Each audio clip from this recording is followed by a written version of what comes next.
നമ്മളെ അഷ്ടമൂല പ്രശ്നം സ്വർണ്ണപ്രശ്നത്തിലേക്ക് കടക്കുകയാണ്. സ്വർണ്ണപ്രശ്നം എന്ന് പറയുമ്പോൾ ഒരു നടപടിക്രമത്തിനനുസരിച്ചുള്ള ചിന്താബദ്ധത. അതേ പ്രച്ഛാനിർഗമമാർഗ മന്ദിരഗതി പ്രശ്നക്രിയാ സംഭവം സൂത്രം ദുഷ്പടയാഷ്ടമംഗലഫലാരൂഢോദയേന്ദ്രോദ്ഭവം ആയുഖേടവശാശ്ച ജാതകവശാൽ സഞ്ചിന്യ ഭാവാൻ പരാൻ ദേവാനാം അനുകൂലതാർജവതേത് ബാധാവിചാരാദ്യപി എന്ന ഈ ശ്ലോകം വ്യാഖ്യാനിച്ചതിൻ്റെ വിഷയങ്ങൾ പറഞ്ഞു കഴിഞ്ഞാൽ സ്വർണ്ണപ്രശ്നം കഴിയായി എന്നർത്ഥം. അതിലാദ്യമായിട്ട് പറയണത് പ്രച്ഛാന. ഇപ്പം നമ്മൾ താമ്പൂലത്തിൽ ഇന്നലെ പല ദോഷങ്ങളും കണ്ടു. ഒരു കാലഘട്ടത്തിൽ ഇവിടെ ഒരു അയ്യപ്പനെയും ഭഗവതിയെയും ഒക്കെ ആരാധിക്കപ്പെട്ട സ്ഥലമായിരുന്നു എന്ന്. പിന്നീട് ഇടക്കാലത്ത് ചില പാടില്ലാത്ത എന്തൊക്കെ ചില വിഷയങ്ങളൊക്കെ സംഭവിച്ചതെല്ലാം ജീർണതകൾ സംഭവിക്കുകയും ഇതിൻ്റെ ദുരിതം പ്രദേശത്തും ബന്ധപ്പെട്ട വല്ല ദുർമരണങ്ങളും അത്യാപത്തുകൾക്കൊക്കെ കാരണമായിട്ടുണ്ടെന്ന്. അനവധി ചില പൂർവികമായ ശാപദോഷങ്ങളും പാടില്ലാത്ത ചില കർമ്മങ്ങളൊക്കെ ഇവിടെ സംഭവിച്ചു പോയതിൻ്റെ ദുരിതമാണെന്നും അത് എങ്ങനെ വേണം, ഏത് രൂപത്തിൽ വേണം, ഇവിടെ സാന്നിധ്യമുണ്ട്. ബിംബം പോയാലോ അമ്പലം പോയാലോ ആ ദേവന്റെ സാന്നിധ്യപ്പോഴും ഈ ഭൂമിയിൽ നിലനിൽക്കുന്നു എന്ന് നില കണ്ടിട്ടുണ്ട്. അപ്പോൾ അത് എങ്ങനെയൊക്കെ വേണം, ഇവിടെ ക്ഷേത്രം ഉണ്ടാക്കി പ്രതിഷ്ഠിക്കേണ്ടതുണ്ടോ, ഏത് രൂപത്തിൽ വേണം എന്നൊക്കെയുള്ളത് ബാക്കിയുള്ള ചിന്താ വിഷയങ്ങളെ കൊണ്ടൊക്കെ നമ്മൾ ദൃഢീകരിക്കുക ചെയ്യാം. അപ്പം അതിൽ ആദ്യമായിട്ട് ക്ഷണിക്കാൻ വന്നതായിട്ടുള്ള ആ സമയത്തിൻ്റെ നിരൂപണമാണ് നമ്മൾ നോക്കുക. അതാണ് പ്രച്ഛ, പ്രഥമ നിവേദനം പ്രച്ഛ, ആദ്യത്തെ അറിയിപ്പ് എന്നാണ്. ഇവിടുത്തെ കാര്യം എപ്പോൾ ഈ ദൂതന്മാർ ദൈവത്തിൻ്റെ സമീപത്ത് വന്ന് ക്ഷണിച്ചുവോ അപ്പോൾ ആ ക്ഷണിച്ചതായിട്ടുള്ള സമയം ഒരു കുഞ്ഞു ജനിക്കുന്ന ജാതകത്തിന് സമാനമായിരിക്കുന്ന അപ്പം ഒരു ഗർഭാധാനം നടന്നുവെങ്കിൽ അതിൻ്റേതായിട്ടുള്ള ആ ജാതകം അഥവാ പ്രശ്നം ഇവിടെയാണല്ലോ. അതിൻ്റെ ആരംഭം ജൂൽസിൻ്റെ വീട്ടിൽ വെച്ചിട്ടാണ്. അത് എപ്പോഴാണ് എങ്ങനെയാണെന്നൊക്കെ നോക്കാൻ പോവുക. അതിലാണ് പ്രച്ഛ എന്ന് പറഞ്ഞാൽ പ്രഥമ നിവേദനം പ്രച്ഛ, ആദ്യത്തെ അറിയിപ്പ. പിന്നെ ദൈവജ്ഞേന സമാഹിതേന സമയം, ദൂത ദൈവജ്ഞപതികൾ എപ്പോൾ കണ്ടുമുട്ടി ആ സമയം, അതിൻ്റെ നിരൂപണമാണ്. ദേശം എവിടെ വെച്ചിട്ടാണ് ഈ കാര്യം സംസാരിച്ചത്, ആദ്യമായിട്ട് പ്രശ്നം ക്ഷണിച്ചത്. വായു, ആ സമയത്ത് ദൈവത്തിൻ്റെ വായുസഞ്ചാരം നോക്കും. വലത് മൂക്കിലാണോ ഇടത് ഭാഗത്താണോ, അതാത് ദിവസങ്ങളിൽ ഇന്ന ഭാഗത്ത് കൂടെ ശാസ്ത്രവും നല്ല അനുകൂലവും, അല്ലാത്ത ദിവസങ്ങളാണെങ്കിൽ പ്രതികൂല. വായുർ ദശ, ആ അവസ്ഥ എങ്ങനെയായിരുന്നു. പൃഷ്ഠു സ്പർശനം, ക്ഷണിക്കുന്ന സമയത്ത് ദൂതൻ എവിടെ ദേഹത്തിൽ എവിടെയെങ്കിലും സ്പർശിച്ചിട്ടാണോ ക്ഷണിച്ചത്, അതിൻ്റെ ഫലം. പൃഷ്ഠു സ്പർശനം ആശ്വദക്ഷം, അപ്പം നിങ്ങൾ മുൻഭാഗത്തു നിന്നാണോ നിന്നത് അഥവാ കോണുഭാഗത്താണോ ഇന്ന് സംസാരിച്ചത്. വിധിക്ക് പ്രശ്നാക്ഷരാണി, എന്തെല്ലാം പ്രശ്നാക്ഷരങ്ങൾ ഉപയോഗിച്ചിട്ടാണ് കാര്യം ക്ഷണിച്ചത്. ചേഷ്ട, ആ സമയത്ത് വല്ല ചേഷ്ടകളും കാണിച്ചിട്ടുണ്ടോ, ഉണ്ടെങ്കിൽ അതിൻ്റെ ഫലം. ഭാവം, മുഖഭാവം എങ്ങനെയായിരുന്നു. വിലോകനം, എവിടേക്ക് നോക്കിയിട്ടാണ് പറഞ്ഞത്. പിന്നെ വസ്ത്രം, എന്ത് വസ്ത്രം എടുത്തിട്ടാണ് കാര്യം സംസാരിച്ചത്. അന്വേഷ തൽക്കാലജം, ക്ഷണിക്കുന്ന സമയത്ത് താൽക്കാലികമായ വല്ല നിമിത്തങ്ങൾ ഉണ്ടായെങ്കിൽ അതിൻ്റെ ഫലം. പ്രച്ഛായാഹ സമയേ തദ്ദേതകലം ജയം വക്തും ഫലം. ഇത്രയും വിഷയങ്ങൾ ചേർന്നാണ് എന്ത് പ്രച്ഛ. പിന്നെ നിർഗമാണ്, ഇന്നലെ പുറപ്പെട്ടുമ്പോൾ ഉണ്ടായിട്ടുള്ള അനുഭവങ്ങൾ. മാർഗം, വഴിക്കുണ്ടായിട്ടുള്ള അനുഭവങ്ങൾ. മന്ദിരഗതി, ദൈവജ്ഞ ഗ്രഹത്തിലേക്ക് പ്രവേശിക്കുമ്പോൾ ഉണ്ടാകുന്ന അനുഭവങ്ങൾ. പ്രശ്നക്രിയാ സംഭവം, അനവധി സാധനങ്ങളിൽ നിന്ന് ഒരുക്കി വെച്ചല്ലോ. അതിൽ നിന്നും ആദ്യമായിട്ട് ഒരു സാധനം എടുത്തു വെക്കാൻ പറഞ്ഞല്ലോ, അതിൻ്റെ ഫലം. പിന്നെ ചക്രലേഖനം, ആദ്യം വരച്ച രേഖയുടെ ഫലം. പൂജ, പൂജയിൽ വല്ല വിഷയങ്ങളുണ്ടോ, അതിൻ്റെ ഫലം. സ്വർണ്ണന്യാസം, സ്വർണം വെച്ചപ്പോൾ എങ്ങനെയായിരുന്നു, അതിൻ്റെ വിഷയങ്ങൾ. പിന്നെ ഗണിച്ചു വെച്ചതായിട്ടുള്ള സൂത്രങ്ങൾ, പഞ്ചസൂത്രങ്ങൾ. പിന്നെ തുസ്പടാദികൾ, അവസാനം അഷ്ടമംഗലം. അപ്പം ഞങ്ങൾ സാധാരണ രാശി വയ്ക്കുമ്പോൾ എല്ലാ കവടിയും കൂടി കൂട്ടിയാണ് നോക്കുക. സ്വർണ്ണപ്രശ്നത്തിന് എങ്ങനെയല്ല, 108 കവടികൾ മാത്രം പാലിൽ കഴുകി ശുദ്ധീകരിച്ച് ഇന്നലെ പൂജിച്ച പോലെ കവടിയിലും ശിവനെ പൂജിച്ച് അവസാനം 3 ഭാഗിച്ച് അതിൽ ബാക്കി വരുന്ന സംഖ്യയ്ക്കാണ് അഷ്ടമംഗല സംഖ്യ. അത് 3 കാലഘട്ടത്തിൻ്റെ സംഖ്യ. ഭൂതകാലം, വർത്തമാനം, ഭാവികാല സംഖ്യ 3ആയിട്ടാണ് ഭാഗിക്കുക. അപ്പം അതിൻ്റെ ഗുണദോഷങ്ങൾ ഇതൊക്കെ ചിന്തിച്ച് നമ്മൾ ഓരോ ഒഴിവുകളെ നോക്കി അവസാനത്തെ ഒഴിവ് കഴിഞ്ഞാൽ എന്തായി, പ്രശ്നം കഴിയായി. എത്ര ദിവസങ്ങളോ എത്ര മാസങ്ങളോ വേണമെങ്കിൽ ചിന്തിക്കാൻ പറ്റിയതാണെന്ത് സ്വർണ്ണം. അപ്പോൾ നമുക്ക് വിഷയങ്ങളൊക്കെ മാത്രം കേന്ദ്രീകരിച്ചുകൊണ്ട് മാക്സിമം, അല്ലേ, നിങ്ങൾക്കും ബുദ്ധിമുട്ടാണ്. ഞങ്ങൾ 2-3 സരിക്കാൻ തയ്യാറാണെങ്കിൽ ഇപ്പം നിങ്ങൾ ഇരുന്നോളണമെന്നില്ല, അല്ലേ. അപ്പം അതുകൊണ്ട് അതുകൊണ്ട് നമുക്ക് ഇന്നലെ കുറേ ചിന്തിച്ചിട്ടുണ്ട്. അതിൽ പെടാത്ത വിഷയങ്ങളും ബാക്കി എങ്ങനെ വേണമെന്നുള്ളത് നമുക്ക് നോക്കാം. അതിൽ ദൂതകൃത്യമെന്നും ദൈവജ്ഞകൃത്യമെന്നും 2 കൃത്യങ്ങളാണ്. അപ്പം ദൈവജ്ഞകൃത്യമുണ്ട്, അതേപോലെ ദൂതൻ ക്ഷണിക്കാൻ വരുമ്പോൾ ഇന്നെ ഇതിൽ കൂടെ വേണം ക്ഷണിക്കുക എന്നുള്ളൊരു കൃത്യമുണ്ട്. അപ്പൊ അങ്ങനെയുള്ളതായിട്ടുള്ള വിഷയം ഉണ്ടായിട്ടുണ്ടോ നോക്കാൻ പോവല്ലേ അല്ലേ? ഈ പിന്നെ തറവലക്കര ദേവസ്ഥാനത്തിലേക്കുള്ളതായ സ്വർണ്ണ പ്രശ്നത്തിൽ ഇവിടുത്തേതായ ദേവന്റെ പ്രേരണ ഈ പ്രശ്നത്തിലേക്കുണ്ടോ എന്നുള്ളൊരു പരിശോധന. ദൈവവിദോ വേയഭാഭ്യാം തദായഭാഭ്യാം തദേവ ദൂതസ്യാന്നല്ലേ. ഇപ്പൊ ദൂതസ്ഥാനപതിയായ ഗ്രഹവും ദൈവസ്ഥാനപതിയായ ഗ്രഹവും അല്ലെ ബന്ധം വേണമല്ലോ, ഒരുമിച്ച് ദവാംശകം ചെയ്തൽ 5. അതെ. അപ്പൊ ദൂതസ്ഥാനപതി എങ്ങനെയാ പ്രശ്നം ഉണ്ടാവുക? സംപ്രേര്യമാണ് സ്തവശരീരീ പ്രസഹ്യ ദേവേന ശുഭാശുഭേന ജ്യോതിർവിദ സന്നിധിമീതി യസ്മാൽ പ്രശ്നോപ്യതോ ജന്മസമഫലേഷു. ഇപ്പം സംപ്രേര്യമാണ് സ്തവശരീരി, നമ്മളെല്ലാവരും വശരഹിതന്മാരാണെന്ന്. അപ്പൊ നമ്മളുടെ ജീവൻ അല്ലെ, ഈശ്വരീയാംശം ജീവൻ എന്ന മാധ്യമത്തിൽ കൂടെ ഉണർന്ന് പ്രവർത്തിക്കുമ്പോഴാണല്ലോ നമ്മളൊക്കെ എന്താവുന്നത്? കേമന്മാരായി തീരുന്നത്. ഈ ശരീരത്തിൽ നിന്ന് ജീവൻ പോയി കഴിഞ്ഞാൽ എന്താ, നമ്മളെന്തിനാ? ഒന്നിനും പറ്റില്ല. അപ്പൊ അതേപോലെ സംപ്രേര്യമാണ ഈ ദേവന്റെ ഇവിടെയുള്ളതായിട്ടുള്ള ഭഗവതിയുടെയും അയ്യപ്പന്റെയൊക്കെ സംപ്രേര്യമാണത്തുണ്ടെങ്കിലേ, അവിടെ ഇച്ഛ ഉണ്ടെങ്കിലേ നമുക്ക് എന്താവുള്ളൂ? ഈ പ്രശ്നം നടക്കാനോ അല്ലെ ഇതിന്റെ പരിഹാരങ്ങൾ ചെയ്യാനോ സാധിക്കുള്ളൂ. അത് ഈ പ്രശ്നത്തിലുണ്ടോ അല്ലെ? ഇതാണല്ലോ സംപ്രേര്യമാണ് സ്തവശരീരി പ്രസഹ്യ ദേവേന ശുഭാശുഭേന. ഈ ദേവന്റേതായിട്ടുള്ള ആ നമ്മുടെ ഗുരുവിന്റെയും നമ്മുടെ ഭഗവതിയുടെയും ഒരു ഇച്ഛ ഉണ്ടെങ്കിൽ എന്തുണ്ടാവും? സംപ്രേര്യമാണത്വം കൊണ്ട് ഇങ്ങനെ ആയാൽ പോരാ, നമുക്കൊരു പ്രശ്നം വെക്കണം, ചിന്തിക്കണം എന്ന് ആര് തോന്നിക്കുകയാണ്? ഇവര് തോന്നിച്ചിട്ട് നമ്മൾ ദൈവത്തിനെ സമീപിക്കുകയാണെങ്കിൽ എന്താണ്? അതിൻ്റെതായിട്ടുള്ള പരിഹാരങ്ങളും ഫലങ്ങളും ഉണ്ടാവും. അല്ല, അവിടെ ഒരു സ്വർണ്ണ പ്രശ്നം ഉണ്ടായിരുന്നു, ആ തറവാട്ടുകാർ സ്വർണ്ണ പ്രശ്നം വെച്ചിട്ടുണ്ട്, അതുകൊണ്ട് നമുക്കൊരു സ്വർണ്ണ പ്രശ്നം വെക്കണം എന്ന് വെച്ചാലോ, ഇവരുടേതായിട്ടുള്ള ആ സംപ്രേര്യമാണത്വം ഇവരുടെ ഇച്ഛതിലില്ലെങ്കിലോ ഈ ചാർത്ത സുഖമായിട്ട് വെട്ടിയിൽ വെക്കും. അപ്പൊ അതുണ്ടോ എന്നുള്ളതല്ലേ വിഷയം. അപ്പൊ അത് ദൈവജ്ഞസ്ഥാനപതിയാഗ്രഹം ശുക്രനാണ്, ദൂതസ്ഥാനപതിയാഗ്രഹം ബുധനാണ്. അവർ ഒരുമിച്ച് അംശകിച്ചല്ലോ. ദൂതസ്ഥാനത്തേക്ക് അംശകദൃഷ്ടി ഉണ്ടായി. അതെ, ദൂതസ്ഥാനഭാവത്തിലേക്ക് ഇതും ചെയ്തല്ലോ. ശുക്രന് ഉച്ചാംശകവും വന്നില്ലേ അല്ലേ? അപ്പൊ യഥാർത്ഥത്തിൽ ഈ പ്രശ്നം വെപ്പിക്കുന്നത് ശരിക്ക് നിങ്ങളല്ലാന്ന ആരാ? ഇവിടുത്തെ ദൈവങ്ങളാ. പക്ഷെ ഇന്നലെ പറഞ്ഞല്ലോ, കുറെ നോട്ടീസ് വരെ അയച്ചിട്ടുണ്ടായിരുന്നു, നിങ്ങളാരും കൈപ്പറ്റിയില്ല.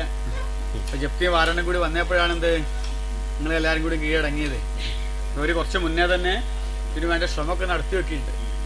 അതാണ് കുറെ ആപത്തുകളും ബുദ്ധിമുട്ടുകളും ഇതൊക്കെ ഉണ്ടായല്ലോ, അതൊക്കെയല്ലേ ഇവർക്ക് അറിയിക്കാൻ സാധിക്കും. അങ്ങനെ എന്നാണിത് വന്നത് എന്ന് നോക്കുകയാണ്. അപ്പൊ ഏതായാലും നിങ്ങളുടേതായിട്ടുള്ള വിഷയത്തിൽ ഈ ഭഗവാന്മാരുടേതായിട്ടുള്ള പൂർണ്ണ അനുഗ്രഹം ഇന്നുള്ളതായിട്ടുള്ള പിന്നെ പ്രവർത്തകന്മാരെ കമ്മിറ്റിയായാലും വേണ്ടില്ല, ജനപദങ്ങളായാലും വേണ്ടില്ല, അഥവാ ക്ഷേത്രേശ്വരന്മാരായാലും വേണ്ടില്ല, അവരിലേക്ക് ഉണ്ട് എന്നാണ് കാണിക്കുന്നത്. ദൂതസ്ഥാനപതിക്ക് ഒരു നീചാംശം ഉണ്ട് അല്ലെ? 2 ഗ്രഹങ്ങളാണ്, ശനിയും ഉണ്ട് അല്ലെ? ഈ ഇന്ന ആൾക്കാർ ക്ഷണിക്കാൻ വരാന്ന് വിചാരിച്ചിട്ട് ദിവസം ആളുമാരെങ്ങാനും ഉണ്ടായോ? ആ,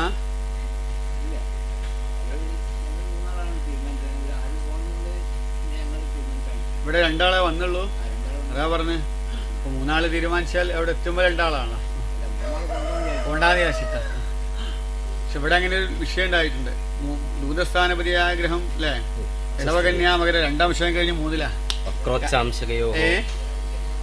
വന്നത്. അതല്ല, ക്ഷണിക്കുക എന്നുള്ള ക്ഷണിക്കാൻ 2 ഗ്രഹങ്ങളാണ്. പക്ഷെ ഭാവാദുവിന് നീചാംശങ്ങളുള്ളത് കൊണ്ട് ആരോ ഒരാൾ തയ്യാറായിട്ടുണ്ട്. ഇന്ന് തൽക്കാലം മാറിയതാണ്. വക്രോച്ചാംശകയോഹോ കരാസ്ത്രികുടിതാണല്ലേ. ഉച്ചസ്ഥിതിയും വക്രസ്ഥിതിയും വന്നാൽ അതാണ് നമ്മളെ തീരുമാനത്തിൽ 3 ആള് വരും. 3 ആള് ഒരുങ്ങിയെന്ന് ഇവിടെ കാണാനുണ്ട്. ഇപ്പൊ 2 ഗ്രഹമാണ് ദൂതസ്ഥാനത്തിലുള്ളത്. ഇപ്പൊ 2 ആളാ വന്നത്. പക്ഷെ 3-ന്റേതായിട്ടുള്ള ബന്ധമുണ്ട് കേട്ടോ. അത് നല്ല തന്നെയാ. അപ്പൊ എന്നാണ് നിങ്ങൾ ക്ഷണിക്കാമെന്ന് നോക്കുമ്പോൾ 2009 മെയ് മാസം 3-ാം തീയതി ഞായറാഴ്ച 12 മണി 13 മിനിറ്റിനാ. മലയാള കൊല്ലം 1284 മേടമാസം 20-ാം തീയതി 15 നാഴിക 5 വിനാഴിക പുലർന്നപ്പോൾ ഉച്ചയ്ക്ക് 12 മണി 13 മിനിറ്റിനാണ് ഈ കാര്യം ആദ്യമായിട്ട് ദൈവത്തിന്റെ എടുത്തു വന്നിട്ട് സംസാരിക്കുന്നത്. അതാണ് ഔദ്യോഗികമായിട്ടുള്ളത് കേട്ടാ.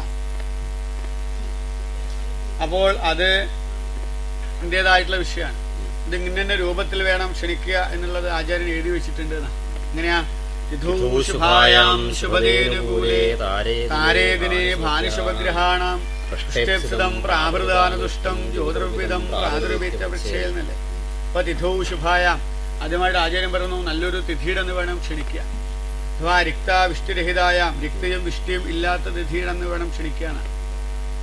ശുഭദേ അനുകൂലേ താര 27 നക്ഷത്രങ്ങളാ പറഞ്ഞത്. അതിൽ ചോറോണിന് പറഞ്ഞ ചെറിയ കുറച്ച് നക്ഷത്രങ്ങളുണ്ട്. ആ നക്ഷത്രങ്ങളുടെ അന്ന് വേണം ക്ഷണിക്കാൻ.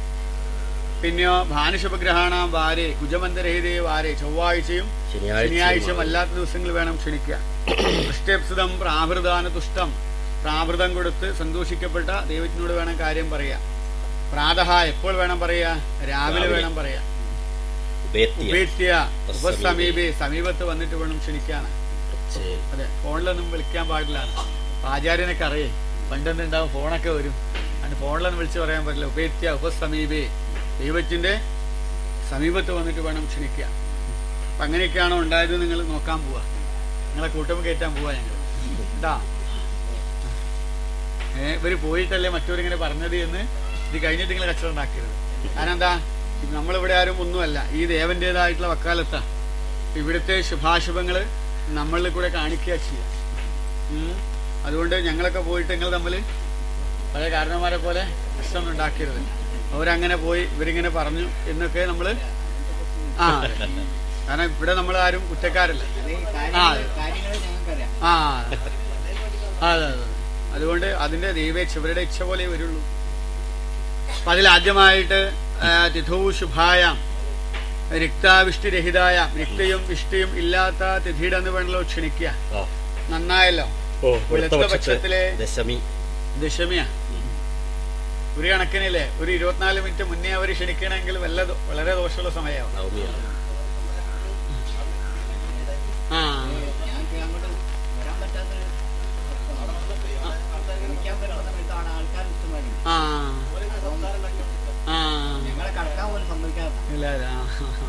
നല്ല സമയമായിക്കോട്ടെ ദൈവം വിചാരിച്ചിട്ടുണ്ടോ? നിങ്ങൾ വരാൻ ചിലപ്പോ നേരത്തെ വന്നിട്ടുണ്ട് ഉണ്ടാവും. അപ്പൊ ഞായറാഴ്ച ആകുമ്പോഴേ പല ഇതുള്ളതുകൊണ്ട് ആൾക്കാർക്ക് ഇതാണ് മുന്നിൽ കയറാൻ ചിലപ്പോൾ സമ്മതിക്കില്ല.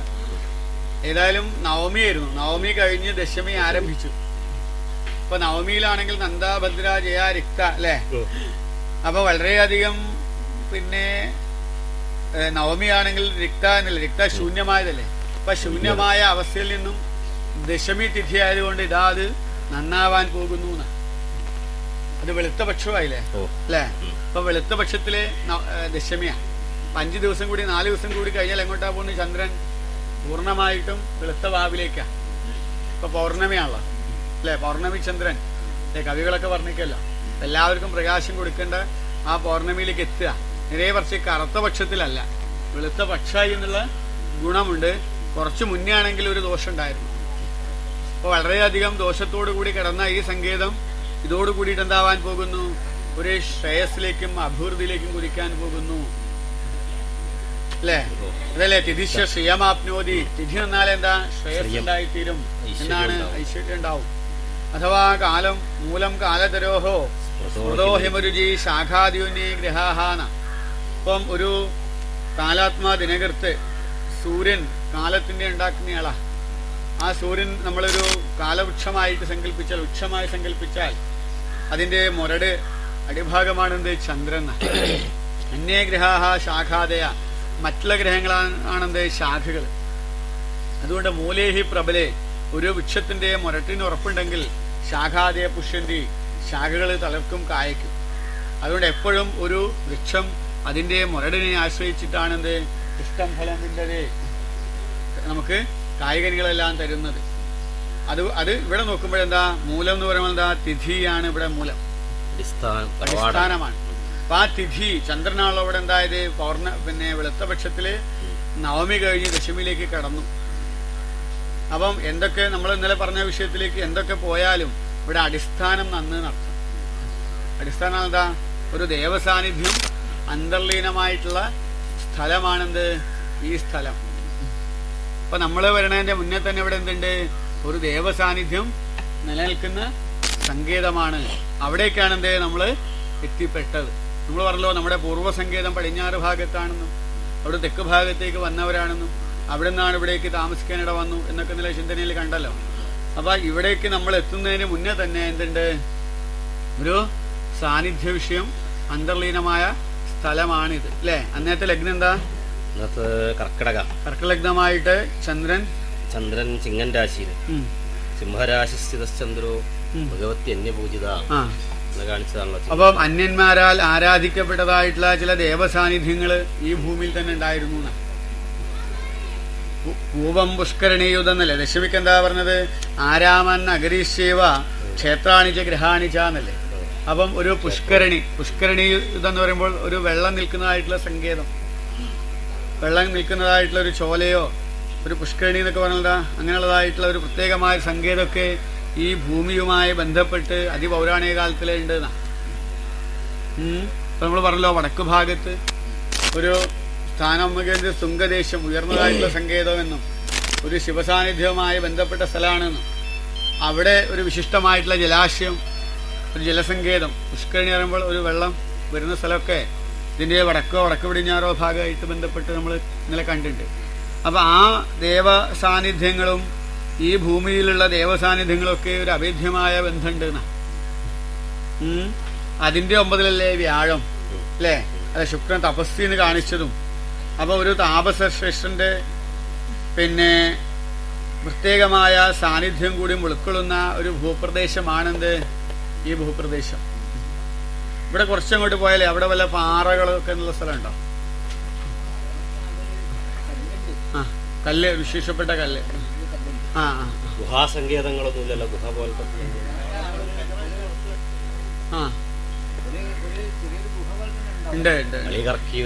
ലഗ്നകേ സൗരേ ശീതകരേക്ഷിതേ അവിടം എന്നല്ലേ. അവിടെ പറഞ്ഞാ പൊത്ത്, ഗുഹ, ദ്വാരം എന്നൊക്കെ പറയാം.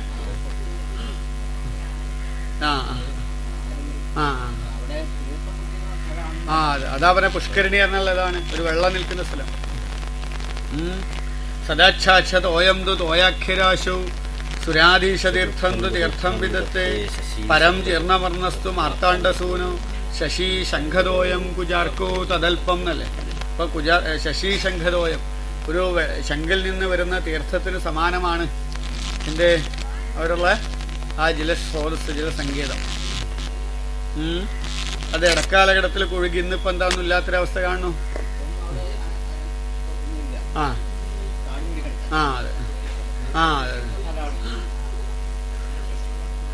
അവിടെ ശരിക്ക് ഒരു തപസ്, ഒരു ശരിക്കും പറഞ്ഞാൽ ഒരു ശിഷ്യനെ തപസ് അനുഷ്ഠിക്കാൻ എടുത്ത സങ്കേതം കൂടിയാണത്. അതാണ് തപസ്സി എന്ന് പറയുന്ന ഒരു താപസശ്രേഷ്ഠന്റെ അല്ലെ. മന്ദേ കശ്യന ദീക്ഷിത ഗൃഹോപേത്യാദോ ഋഷായാസ്തിനല്ലേ. ഒരു ദീക്ഷിതന്റേതായിട്ടുള്ള സങ്കേതമാണെന്നും അദ്ദേഹത്തിന് എന്തോ ഒരു മനപ്രയാസം ഉണ്ടാക്കിയിട്ട് ആ സങ്കേതം ഉപേക്ഷിച്ചു പോകാൻ ഇട വന്നതായിട്ടുള്ളൊരു കഥയും കൂടി വേണം. മന്ദേ കശ്യന ദീക്ഷിത അല്ലെ, ഒരു ദീക്ഷിതൻ, ഒരു യോഗീശ്വരൻ, ഒരു ഋഷീശ്വരന്റെ ബന്ധമുള്ള സ്ഥലം. ഗ്രഹോപേത്യാദോ ഋഷായാസ്ഥിതി, ഗ്രഹം ഉപേത്യ, ഇവിടെ വന്നിട്ട് ഇത് ഉപേക്ഷിക്കുക. അദ്ദേഹത്തിന് എന്തോ ഒരു മനസ്താപോ ഒരു ശാപം ഉണ്ടായിട്ട് ഈ സങ്കേതം ഉപേക്ഷിച്ചു പോകാൻ ഇട വന്നതായിട്ടുള്ള ഒരു ദുരിതം കൂടിയും ഈ പ്രദേശത്തിനേക്കും കൂടി ഉണ്ട്. ഒരു ശാപം, അങ്ങനെ ഒരു ശാപമുള്ള സ്ഥലമാണത്. അപ്പൊ അത് ഈ ഭൂപ്രദേശം മൊത്തം ഉണ്ട്. ആ സ്ഥലത്തേക്ക് എന്താ പറയാ? തീർത്ഥക്കുന്ന്.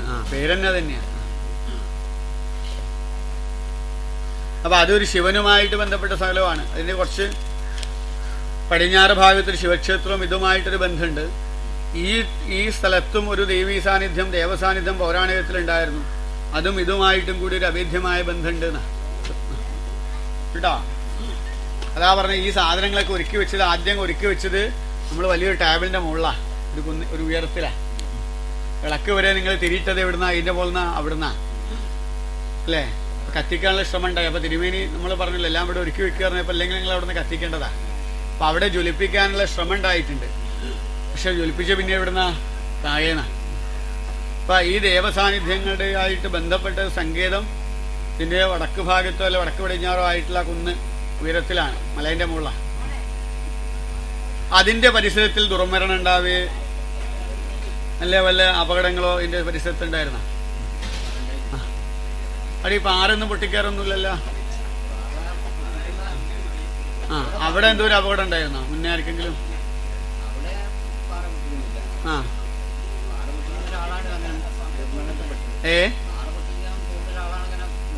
അതല്ലേ? ആ അതെവിടെ എവിടെയാ? അടുത്ത് തന്നെ? അതായത് അതിന്റെ പരിസരം അപ്പുറത്തുനിന്നാണ്. അതായത് അതിന്റെ പരിസരത്തുള്ളവർക്ക് അങ്ങനെ അപകടങ്ങൾ ഉണ്ടാവും ഉണ്ടല്ലേ? ആ ആ ആൾക്കാർ അതിന്റെ പരിസരങ്ങളിൽ കുറെ ദുർമരണങ്ങളുടെയൊക്കെ സ്ഥലമാണ്. പക്ഷെ അവിടെ ഒരു പരിപാവനമായിട്ട് സംരക്ഷിക്കണം. ഈ പ്രദേശത്തിൻ്റെതായിട്ടുള്ള ഒരു ശ്രേയസ്സിനും കാര്യങ്ങൾക്കും അത് ഗുണമാവും. ഇല്ലെങ്കിൽ ഇവിടുത്തുകാർക്കൊക്കെ എവിടെ എന്താ നേരത്തെ പറഞ്ഞല്ലോ, നിങ്ങളെ വീട്ടുകാർക്ക് മാത്രമല്ല അത്, ഈ പരിസരം മുഴുവൻ, ഈ പ്രദേശം മുഴുവൻ എങ്ങനെയുള്ള പ്രശ്നം ഉണ്ടാവും.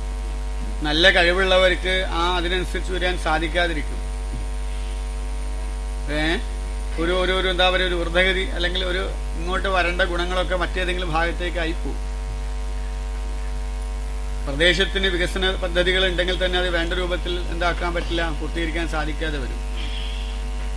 അതൊക്കെ ഇതിൻ്റെതായിട്ടുള്ള ഈ ഒരു ശാപദോഷം ഈ പ്രദേശത്തിന് തന്നെ ഉണ്ട്. അതൊരു ഋഷീശ്വരൻ്റെ താപസശിഷ്ടനായിട്ടുള്ള ഒരാളുടെ ബന്ധമാണത്.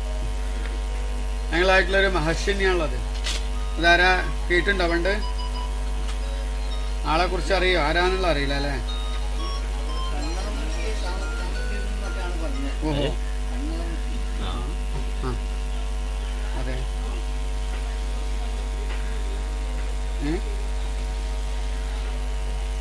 ഇല്ല ഇല്ല ഇല്ല, ഞാൻ റേഞ്ചില്ല. ഇത് റേഞ്ച് നിങ്ങൾ രാത്രി വിളിച്ചോളൂ കേട്ടാ, രാത്രി വിളിച്ചോളൂ.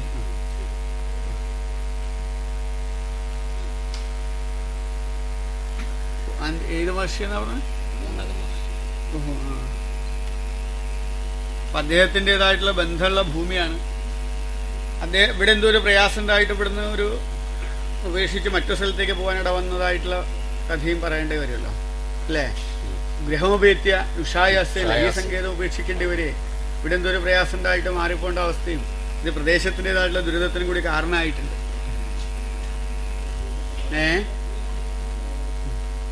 അപ്പൊ അദ്ദേഹത്തിനെ സ്മരിച്ചിട്ട് വേണം ഇവിടുത്തെ കാര്യങ്ങളൊക്കെ നമ്മൾ ചെയ്യാൻ. ആ പ്രദേശത്തിന് തന്നെ ശാപദോഷം ഉണ്ട്, അതും കൂടി പരിഹരിക്കണം. അത് നോക്കാം നമുക്ക് എന്ത് വേണമുള്ളത്. സ്വർണ്ണാരൂഢത്തിൽ നിന്ന് ദേശസ്ഥാനത്തിന് അതിന്റെ 6-8 ഭാവാലിന്മാരുടെ പരസ്പര ദൃഷ്ടിയാണല്ലോ. ഓ ചന്ദ്രേശ ഷഷ്ടസംബന്ധേ ശാപാദ്യ പ്രബലാശ്ചതേ പൂർണ്ണമായിട്ട് കാണിച്ചാൽ ദേശസ്ഥാനത്ത് നിന്ന് അല്ലേ? അതെ, ദേശസ്ഥാനത്തിന്റെ 6ാം ഭാവപതിയും അഷ്ടമാധിപനും. ചന്ദ്രേശ ഷഷ്ടസംബന്ധേ ശാപാദ്യാഹ പ്രബലാശ്ചതേ എന്നല്ലേ? അപ്പൊ ഈ പ്രദേശത്തിന് ഒരു ശക്തിമത്തായ ഈ ശാപദോഷം പരിഹരിച്ചാലേ ഈ പ്രദേശത്തേക്കും എന്തുണ്ടാവുള്ള ഒരു അഭിവൃദ്ധി ശ്രേയസ് ഉണ്ടായിത്തീരുള്ളൂ കേട്ടോ. അതൊക്കെയും ഇവിടുത്തേതായിട്ടുള്ള ഈ നല്ല കാര്യങ്ങൾ ചെയ്താലും അവസാനം എല്ലാം മുടക്കുണ്ടാക്കുകയും ഈ പറഞ്ഞ പോലെ വളരെയധികം ഭക്തിശ്രദ്ധാപരിസരം ഉത്സവങ്ങളും ആചരണങ്ങളും നടത്തിയ സങ്കേതം നമ്മളാൽ തന്നെ ഉപേക്ഷിക്കപ്പെടുകയും ഇതിന്റെ ഉപാധികൾ വരെ നമ്മൾ വൈകല്യമായ രൂപത്തിലൊക്കെ പലതും കാണിച്ചു വെച്ചില്ലേ? അതിനൊക്കെ കാരണം കൂടിയും ഈ ഭൂപ്രദേശവുമായി ബന്ധപ്പെട്ട ഒരു ശാപദോഷം തന്നെയാണ് കേട്ടോ. അപ്പൊ അതിന് നമ്മൾ എന്ത് ചെയ്യണം? എല്ലാ പ്രദേശവാസികളും എല്ലാവരും ചേർന്ന് ഈ പരിഹാരത്തിൽ പങ്കെടുത്തുകൊണ്ട് അതിനു വേണ്ടതായിട്ടുള്ള പ്രായശ്ചിത്തങ്ങൾ ചെയ്താൽ ഈ പ്രദേശത്തേക്ക് അതിന്റെ ഗുണമുണ്ടാവും. അതിന്റെ സമീപത്ത് ഈ അഷ്ടപത്ത് സൂര്യം വന്നതുകൊണ്ട് ധാരാളം ആളുകൾ ഓടിക്കൂടേണ്ട ഫലമോ പോലീസുകാർ വരേണ്ട ഫലങ്ങളോ അങ്ങനെ എന്തോ ഒരു നിർവസേനയാവാ ജാതേരവേ ദഹനി മൂലപത്രവോ പോൽ അപ്പൊ അങ്ങനെ എന്തോന്ന് കഴിഞ്ഞു പോയി എന്ന് കാണിക്കുന്ന ലക്ഷണം അല്ലേ? 4ാം ഭാവത്തുനിന്ന് അഷ്ടപത്തിൽ സൂര്യൻ അങ്ങനെ എന്തെങ്കിലും ഉണ്ടായെന്ന് അറിയില്ലല്ലോ അല്ലേ?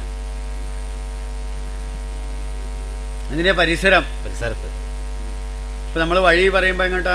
സ്കൂളിന്റെ അടുത്തുനിന്ന് വലത്തേക്കുള്ള റൂട്ടിൽ പോയിട്ട് വേണം വീട്ടിലേക്ക് വരുന്ന. സ്കൂൾ നമ്മളെ വീട് ഇതല്ല.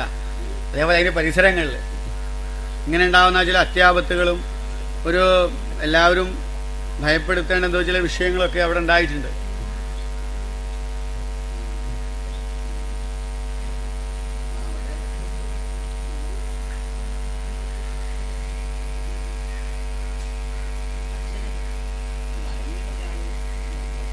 ഉണ്ട്. അത് പറഞ്ഞു ദുർമരണമായിട്ട്. ഇത് അതേപോലെ തന്നെ ഇങ്ങനെയുള്ള എന്തോ ഒരു ആൾക്കാരോട് കൂടെ ഉണ്ട് ഒരു നൃപസേനയല്ലേ, പോലീസുകാരോ അല്ലെങ്കിൽ മറ്റു വല്ല വിഷയങ്ങളോ ഉണ്ടാവുക. പോലീസ് കാവല് നിൽക്കുക.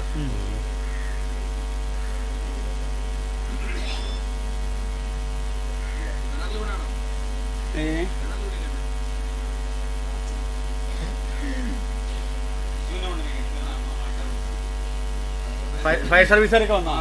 അത് മതി. അതിനെ നൃപസേന പറഞ്ഞാൽ കാക്കിക്കുപ്പായക്കാരും മതി. കോടതി, ഫോറസ്റ്റുകാര്, അല്ല എക്സൈസ്, അല്ലെ ഫയർ സർവീസ്, ഇതൊക്കെ അതിൽ പെട്ടതാ.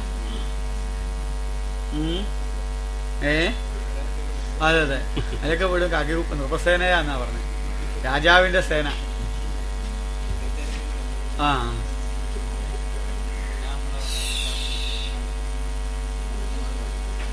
ഒരു സമയത്ത് മദ്യമൊക്കെ സൂക്ഷിക്കുന്ന സ്ഥലമാണ് അവിടെ.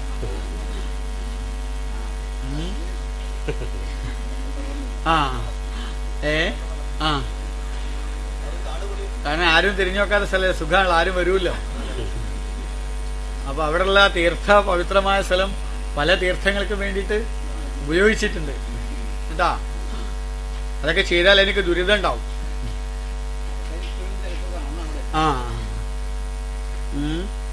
അപ്പം നല്ല ശുദ്ധമായി തീർത്ഥപവിത്രമായി സംരക്ഷിക്കേണ്ട സ്ഥലം ഇപ്പൊ ഏറ്റവും മലീമസമായ അവസ്ഥയിലാണ്. പിന്നെ ശാപമില്ലാതിരിക്കുവോ നാട്ടുകാർക്ക്? പഴയ കാലത്ത് അയാളുടെ ശാപമുണ്ട്, അതിന് പുറമെ ബാക്കിയുള്ള ആൾക്കാരെ കൊണ്ടുള്ള ദുരിതം ഉണ്ടാക്കുന്നത് വേറെയുണ്ട്. 7 ശുക്രന് പാപയോഗം വന്നുകൊണ്ട് ഒരു സ്ത്രീക്ക് എന്തോ ഒരു വിഷം ഉണ്ടാക്കി കഥയും പറയണല്ലോ അവിടെ.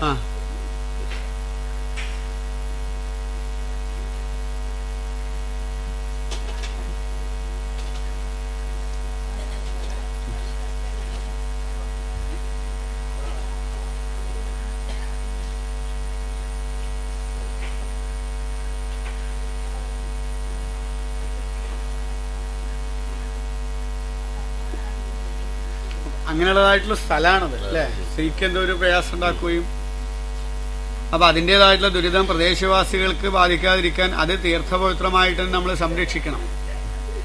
അത്തരം കാര്യങ്ങളൊക്കെ ഈ അടുത്ത മല തന്നെയാ അത്. പറമ്പ് തന്നെയാ. ആ ഭൂമി അതിന്റെ അതിർത്തി നമ്മളത് കൈവശം ഉണ്ടാ ഉണ്ട്.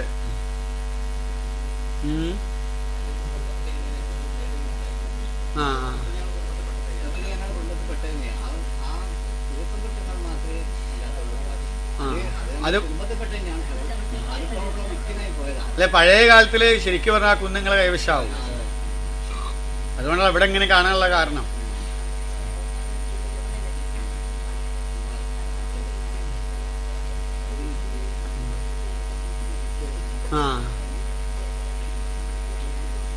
അപ്പൊ അത് ആര് കൈവശം വെച്ചാലും അവർക്കൊക്കെ അതിന്റെ ദുരിതങ്ങൾ ഉണ്ടാവും.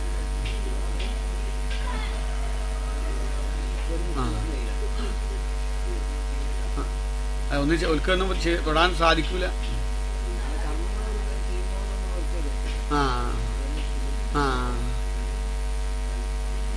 ഇപ്പൊ ഭാവിയിൽ വല്ല താലപ്പൊലിയോ കാര്യങ്ങളൊക്കെ ഉണ്ടെങ്കിൽ അതിനെ സ്മരിച്ചിട്ട് ആ ഭാഗത്തു നിന്നൊക്കെ എടുക്കാൻ പറ്റിയത് നല്ലതാ, ഒരു സ്മരണ ഉണ്ടല്ലേ. ശിവക്ഷേത്രമാണല്ലോ. അപ്പൊ നമ്മളും ഇവിടെ എന്തെങ്കിലുമൊക്കെ ഉണ്ടെങ്കിൽ ആ ഒരു സ്മരണ, നമ്മളുമായി ബന്ധപ്പെട്ട് കുറെ ദോഷങ്ങളൊക്കെ സംഭവിച്ചിട്ടുണ്ട്. നമ്മളെ കാലത്ത് ഇങ്ങനത്തെ സാധനമൊക്കെ അവിടെ കൊണ്ടുവച്ചിട്ടുണ്ടാവും പണ്ട് അല്ലേ. നമ്മളെ കാലത്ത്, നമ്മളെ ആൾക്കാരെ കാലത്ത്.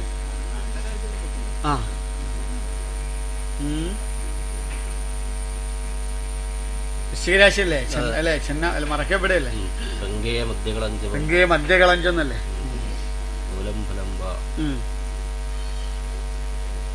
അവിടുന്ന് ചില പിന്നെ അല്ലേ പ്രൊഡക്ഷനും ഡിസ്ട്രിബ്യൂഷനൊക്കെ നടത്തിയ സ്ഥലമാണെന്നാ പണ്ടേ. സാധനം ഉണ്ടാക്കലും വിതരണവും.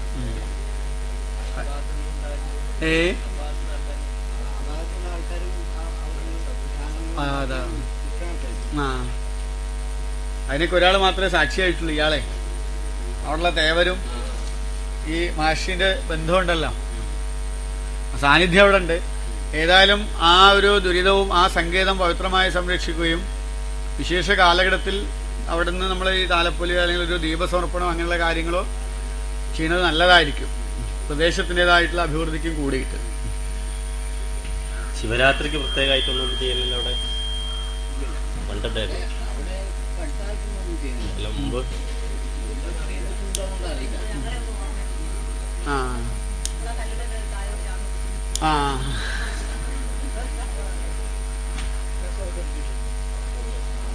ആ ശരി. ആ അത് നല്ലതായിരിക്കും, കുറച്ചും കൂടി ഉണ്ടല്ലേ, അതുകൊണ്ടല്ലേ. ആ അതിന്റെ പേരെന്താ? വേണ്ടൂർ കുഴി. ആ അപ്പൊ ശിവനായിട്ട് ബന്ധപ്പെട്ട തന്നെയാണ്. ആ വേണ്ടൂർ എന്നുള്ള വിശേഷം. അല്ല, അതുമായിട്ട് ബന്ധപ്പെട്ട തന്നെയാണ് അർത്ഥം. അപ്പൊ ആ ശിവസാന്നിധ്യം ആദ്യം കാണാനിടാവുന്ന സ്ഥലം കൂടി ആയിരിക്കാം ഒരു പക്ഷേ അത്. 10 ദിഗ്ബലവാന ഗ്രഹല്ലേ സൂര്യൻ, അല്ലേ? ഒരു ദേവന്റെ ഒരു മൂലസ്ഥാനം പോലെ, ശിവന്റെ ഒരു മൂലസ്ഥാനം പോലെ കാണേണ്ടതാണ് എന്തിന്, ആ സങ്കേതത്തിനെയും കൂടി. അതാണ് അതും ആ ശിവ ഇതായിട്ടുള്ള ബന്ധം. രണ്ടോ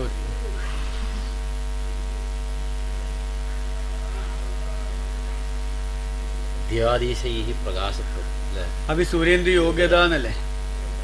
അപ്പൊ അതുകൊണ്ട് ആ സങ്കേതം പവിത്രമായ അതിൽ ബന്ധപ്പെട്ട ദുരിതങ്ങൾക്ക് പരിഹാരം ചെയ്യാം. ആ ശിവനെ നമ്മളൊന്ന് അവിടെ ശിവക്ഷേത്രത്തിൽ എന്തെങ്കിലും ഒരു പ്രായശ്ചിത്തം വഴിപാട് കഴിക്കുകയും ചെയ്യാം കേട്ടോ. അങ്ങനെയൊക്കെ അത് നോക്കാം, നമ്മള് ഒഴിവിൽ നോക്കാം.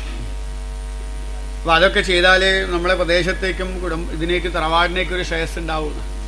ഇല്ലെങ്കിൽ ഈ ശാപം ഉണ്ടെങ്കിൽ ഇവിടെ ഉള്ളവരൊന്നും നേരെയാവൂല. പണ്ട് ഒരു സ്വാമിയാരുണ്ടായിരുന്നേ. അപ്പൊ ഈ സ്വാമിയാരെ ശാപദോഷം തീർക്കാൻ വേണ്ടിയിട്ട് വിളിച്ചുകൊണ്ടോ എന്താ. അപ്പൊ ഈ സ്വാമിയാന്മാരെ അറിയുമ്പോൾ മറ്റേ ഇപ്പോഴത്തെ സ്വാമിമാരന്മാരല്ല, ഈ മഠത്തിലൊക്കെ ഈ സന്യസിക്കുന്ന ആൾക്കാരാ.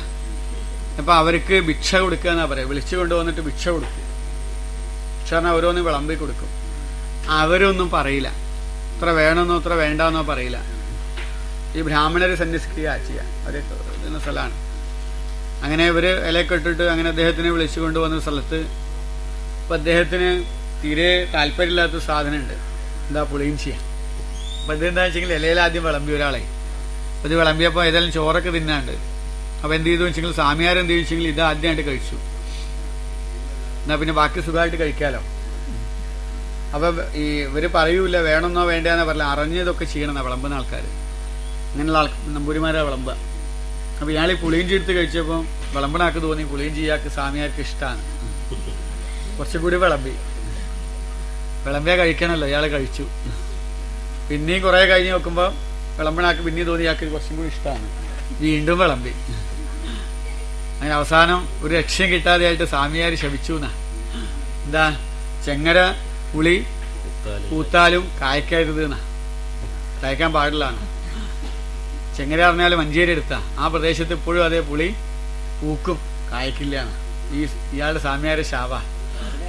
ചെങ്ങര മഞ്ചേരി ഭാഗത്താ ഒരു ചെങ്ങര എന്ന സ്ഥലമുണ്ട്. ആ തട്ടകത്തിൽ ആ പ്രദേശത്ത് ചെങ്ങര ഭാഗത്ത് എന്താ പുളി ചിലതൊക്കെ പൂക്കും, അതാ പൂത്താലും ചിലത് ഇയാളെ ശാപാന്ന്. അപ്പൊ അതേപോലെ പ്രദേശത്ത് ഇങ്ങനെയുള്ള ശാപമൊക്കെ ഉണ്ടെങ്കിൽ എന്തായി പോവും, കുടുങ്ങിപ്പോവും. അപ്പൊ ഇങ്ങനെയുള്ളതായിട്ടുള്ള ഒരു ദോഷം ഈ പ്രദേശത്തിനുണ്ട്. അപ്പൊ ആ പ്രദേശത്തിനെ ദോഷം തീരാൻ വേണ്ടിയിട്ട് പ്രദേശവാസികൾ എല്ലാവരും ചേർന്ന് ഈ പരിഹാരത്തിൽ പങ്കെടുക്കണം. നമ്മൾ കണ്ടല്ലോ, ഈ ദേവന്റെ ഒരു ക്ഷേത്രം എന്ന് പറഞ്ഞാൽ എന്താ ഉടമസ്ഥന് മാത്രമല്ല, നമ്മളെ സംബന്ധിച്ച് ഒരു കേരളത്തിൽ അനവധി ക്ഷേത്രങ്ങളുണ്ട്. ആ ക്ഷേത്രത്തിലൊന്നും ഒരാളുടെ പേരില്ല. ഒരു രാജാവോ അല്ലെങ്കിൽ വല്ല വല്ല ബ്രഹ്മാലയങ്ങൾ ഇല്ലങ്ങളുടെ ആയിരിക്കും ആധിപത്യത്തിലായിരിക്കും പക്ഷെ ഉണ്ടാവുക. അപ്പൊ അതെല്ലാവർക്കും വേണ്ടിയിട്ട്, ആർക്ക് വേണ്ടിയിട്ടാ, ആ പ്രദേശവാസികളായിട്ടുള്ള എല്ലാവർക്കും വേണ്ടിയിട്ടാണ് എന്ത് ഒരു ക്ഷേത്രം ഉണ്ടാക്കുന്നത്. അതേപോലെ ഒരു ക്ഷേത്രം ഇവിടെ ഉണ്ടായി ജീർണിച്ചു കഴിഞ്ഞാൽ ഉടമസ്ഥന്മാർക്കും ദോഷമുണ്ടാവും, അതിന്റെ പരിസരവാസികൾക്കും അതിന്റെ ദോഷമുണ്ടാവും. ഇന്നലെ പറഞ്ഞില്ലേ, സുഗന്ധമുള്ള വസ്തു കൊണ്ടുവച്ചാൽ ആ സുഗന്ധമുള്ള ആൾക്ക് മാത്രമല്ല കിട്ടുക, അതിന്റെ പരിസരം മുഴുവൻ കിട്ടും അതിന്റെ ഗുണം. ഒരു ദുർഗന്ധമുള്ള വസ്തു കൊണ്ടുവച്ചാലോ ആ ദുർഗന്ധം വെച്ച ആൾക്ക് മാത്രമല്ല പരിസരവാസികൾക്കും ഉണ്ടാവും. അപ്പൊ ഈ ദേവന്റേതായിട്ടുള്ള ദോഷങ്ങള് എല്ലാവരെയും ബാധിക്കുന്നുണ്ട്. അപ്പൊ അതുകൊണ്ട് ഇതിൻ്റെതായിട്ടുള്ള പ്രവർത്തനങ്ങളില്, ജീർണോദ്ധാരണ പ്രവർത്തനങ്ങളില് എല്ലാവരുടെയും കൂട്ടായ്മ ഈ ദേവന്മാർ ഇച്ഛിക്കുന്നുണ്ട്. അപ്പൊ എല്ലാവരും ചേർന്നിട്ട് ഇതിന്റെ കാര്യത്തിൽ പ്രവർത്തിക്കണമെന്നും പഴയ പോലുള്ളതായിട്ടുള്ള പ്രശ്നങ്ങളൊന്നും ഇല്ലാതെ ഇന്നലെ പറഞ്ഞല്ലോ ഒരു കമ്മിറ്റി, നാട്ടുകാരും കുടുംബക്കാരും ചേർന്നായിട്ടുള്ള കമ്മിറ്റി രൂപീകരിച്ചുകൊണ്ട് ഇതിന്റെ ജീർണോദ്ധാരണ പ്രവർത്തനങ്ങൾ ഇവിടെ നടത്തി കഴിഞ്ഞാൽ ഈ പ്രദേശത്തിനും കൂടിയും എന്തുണ്ടാവും, ഇതിന്റെ ഗുണം ഉണ്ടാവും. അതുതന്നെയാണ് ഇവിടെയും കാണുന്നത്. നിങ്ങളെ കൊണ്ട് മാത്രം നടക്കൂല എന്ന് ഇവിടെയുള്ള അയ്യപ്പനും ഭഗവതിക്കൊക്കെ അറിയാം. അല്ല പറഞ്ഞ രക്ഷകസ്ഥാനപതിയായ പിന്നെ താമ്പൂലത്തിൽ കണ്ടല്ലോ, രക്ഷകസ്ഥാനപതിയായ ഗ്രഹം വ്യാഴം അല്ലേ? താമ്പൂലാരൂഢ രക്ഷകസ്ഥാനപതിയും ക്ഷേത്രേശസ്ഥാനപതിയും ശുക്രനാണ്. അതെ, പ്രദേശസ്ഥാനപതിയായ വ്യാഴല്ലേ അങ്ങോട്ട് നോക്കിയത്. പ്രദേശവാസികളായിട്ടുള്ള ദേശസ്ഥാനത്തിന് അധിപനായ വ്യാഴവും അല്ലേ ആരൂഢപതിയും ചേർന്നുകൊണ്ട് പ്രദേശവാസികളും നമ്മളും കൂടി കൂടിയതായിട്ടുള്ള ഒരു കമ്മിറ്റി രൂപീകരിച്ചുകൊണ്ട് ആ ശുക്രൻ താമ്പൂലാരൂഢത്തിന്റെ 7 ഉച്ചാംശം ചെയ്യുകയും ചെയ്തു. അതിൽ എന്ത് വേണം വെച്ചെങ്കിൽ തറവാട്ടിൽ അതാത് കാരണവർക്ക് കമ്മിറ്റിയിൽ ഒരു പ്രത്യേകമായ സ്ഥാനം വേണം. രക്ഷാധികാരി എന്നോ പ്രസിഡന്റ് എന്നോ അല്ലെങ്കിൽ അതിന്റെ പ്രധാനപ്പെട്ട റോൾ ആർക്ക് വേണം? ഈ തറവാടിൻ്റെതായിട്ടുള്ള അതാത് കാലഘട്ടത്തിലെ കാരണവർ. ഇപ്പൊ നിങ്ങളല്ലേ കാരണവര്? അപ്പം അങ്ങനെയുള്ളതായിട്ടുള്ള ഒരു രേഖ ഉണ്ടാക്കണം. നിങ്ങൾ കമ്മിറ്റി ഉണ്ടാക്കുമ്പോഴേ അതിന് ബൈലോക്ക് ഉണ്ടാവുമല്ലോ. അപ്പൊ ഈ തറവാട്ടിലൊരു കാരണവര് രക്ഷാധികാരിയെന്നോ അല്ലെങ്കിൽ അതിൽ എക്സിക്യൂട്ടീവിൽ ഒരു പ്രധാനപ്പെട്ട സ്ഥാനമോ കൊടുത്തുകൊണ്ടുള്ള ഒരു പദ്ധതി. കാരണം നാട്ടുകാർക്ക് സുഖമാണ്. ഉടമസ്ഥന്മാരുണ്ടാകുമ്പോൾ ഗുണം വന്നാലും ദോഷം വന്നാലും ആദ്യം ബാധിക്കുക ആരെയാ? ഉടമസ്ഥനെയാ. അത് കഴിഞ്ഞിട്ട് കമ്മിറ്റിക്കാരെ ബാധിക്കുള്ളൂ. കാരണം ദേവനും ക്ഷേത്രേശനും തമ്മിലുള്ള ബന്ധത. ഇപ്പൊ ശബരിമല ഇപ്പം ദേവസ്വം ബോർഡിന്റെ ആണെങ്കിലും ഗുപ്തനൊക്കെ ആണെന്ത് അവിടുത്തെ ചെയർമാനൊക്കെ ആണെങ്കിലും നമ്മളെ സുധാകരൻ പോയി ഇപ്പം കിടന്നപ്പള്ളി മന്ത്രിയാണെങ്കിൽ പോലും ദേവസ്വത്തിന്റെ അയ്യപ്പന്റെ താക്കൂല് ആരെ ഏൽപ്പിക്കുക? പന്തളം രാജാവിനെ.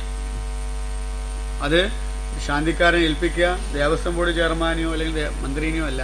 ഇപ്പൊ ഗുരുവായൂരാണെങ്കിലും അത് ദേവസ്വം ബോർഡിന്റെ ഭരണമാണെങ്കിലും ഇവിടെ മല്ലിശ്ശേരി എന്ന തിരുമേനിന്റെ ഉടമസ്ഥൻ അവരാണെന്ത് തന്ത്രിക്ക് കൂറിയും പവിത്രയും കൊടുക്കുക. ഇത്തരം പ്രധാനപ്പെട്ട കാര്യങ്ങളിലൊക്കെ പ്രധാന റോള് കൈകാര്യം ചെയ്യുന്നത് ആരാ? ഉടമസ്ഥനാണ്. മറ്റേ ഭരണവ്യവസ്ഥയ്ക്ക് വേണ്ടിയിട്ടാണെന്ത് ബാക്കിയുള്ളവര്. അപ്പൊ ഈ കാര്യത്തിലും അതേപോലെ തന്നെ നമ്മൾക്കിത് നാട്ടുകാരെ കേൾപ്പിച്ചു നമ്മൾക്ക് മെല്ലെ കാലൂരാൻ പറ്റില്ല. പൊതുവെ പറയും ഊരുന്ന ആളാണ് ഊരാളെന്ന്. ഊരാളന്മാരാണെന്താ? ഊരുന്ന ആൾക്കാരാ. അങ്ങനെ ആവരുത്. അപ്പൊ ഇതിന്റെ പ്രവർത്തനങ്ങൾ നമ്മൾ തന്നെ മുന്നിൽ നിന്നുകൊണ്ട് എല്ലാവരെയും കൂടി സഹകരിപ്പിച്ച് ഉള്ള ഒരു പ്രവർത്തനം ആയിരിക്കണമെന്ത് ഈ ക്ഷേത്രത്തിന്റെ ജീർണോദ്ധാരണ പ്രവർത്തനങ്ങൾക്ക് വേണ്ടത്. ഇന്ന് ഇവിടുത്തെ ദേവന്മാർ രക്ഷിക്കുന്നു അല്ലേ? പിന്നെ അവസാനം കാലൂരിയരുത് അല്ലെങ്കിൽ ഞങ്ങളുടെതാന്ന് പറയരുത്. എല്ലാവരുടെയും കൂട്ടായ്മ എല്ലാവരിലും വേണം. അതാ പറഞ്ഞു. അതൊന്നും വരില്ല. ഇപ്പൊ നമ്മൾ പറഞ്ഞില്ല രേഖാപരമായിട്ടൊക്കെ ചില പ്രയാസങ്ങളൊക്കെ ഉണ്ടായിട്ടുണ്ട്. ഇന്ന് രേഖ ഒരു സ്വഭാവത്തിൽ വന്നിട്ടുണ്ട്. അപ്പൊ അതൊരു വ്യവസ്ഥപ്പെടുത്തി നമ്മൾ വ്യവസ്ഥയാക്കി മാറ്റുക. ഒരു 5 സെന്റ് ഉണ്ടോ? ഇല്ലല്ലേ? അതിൽ കൂടുതലുണ്ടോ? 12 ഉണ്ടോ? മേലോട്ടുണ്ടത്? എത്ര വരെ ഉണ്ട്?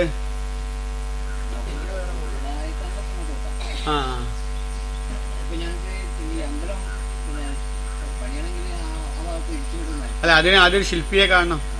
ശില്പി വന്ന് ക്ഷേത്രത്തിൻ്റെതായിട്ടുള്ള ഇത് തന്നതിന് ശേഷം വേണം അതിന് നിർമ്മാണങ്ങളും കാര്യങ്ങളൊക്കെ ചെയ്യാൻ. ആരെയിരുന്നു? എവിടെയുള്ള? മുക്കത്തുള്ള.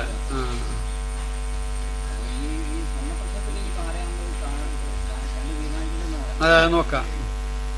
ആളിവിടെ വന്നിട്ടൊന്നുമില്ലല്ലോ. അതല്ലേ?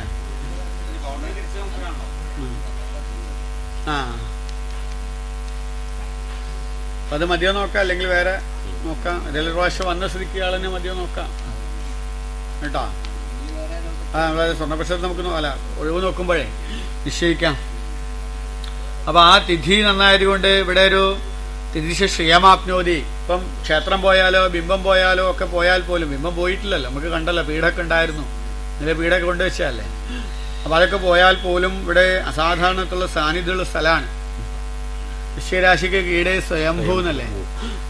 ദേവാംഗനാവ സടാഗ്രമ്യം ജലാന്തികം കർക്കടകസ്ഥരാശേഹേ എന്നുണ്ടല്ലോ. അപ്പോൾ ഒരു ദേവീ സാന്നിധ്യമുള്ള സ്ഥലമാണ് ഈ സങ്കേതമെന്നും അതിപൗരാണികം തന്നെ ഒരു അയ്യപ്പന്റെ ബന്ധമുള്ള സ്ഥലം ആയതുകൊണ്ടാണ് നമുക്ക് ശബരിമല ഭജിക്കാനും ആ അയ്യപ്പനെ ഇവിടെ നമുക്ക് പ്രതിഷ്ഠിക്കാനും ഇവിടെ വന്നത്. അതിന്റെ പൗരാണികത്തിൽ തന്നെ ഇവിടെ എന്തുണ്ട്? ഒരു ശനിദേവന്റെ ബന്ധം ഈ ഭൂമിക്കുണ്ട്.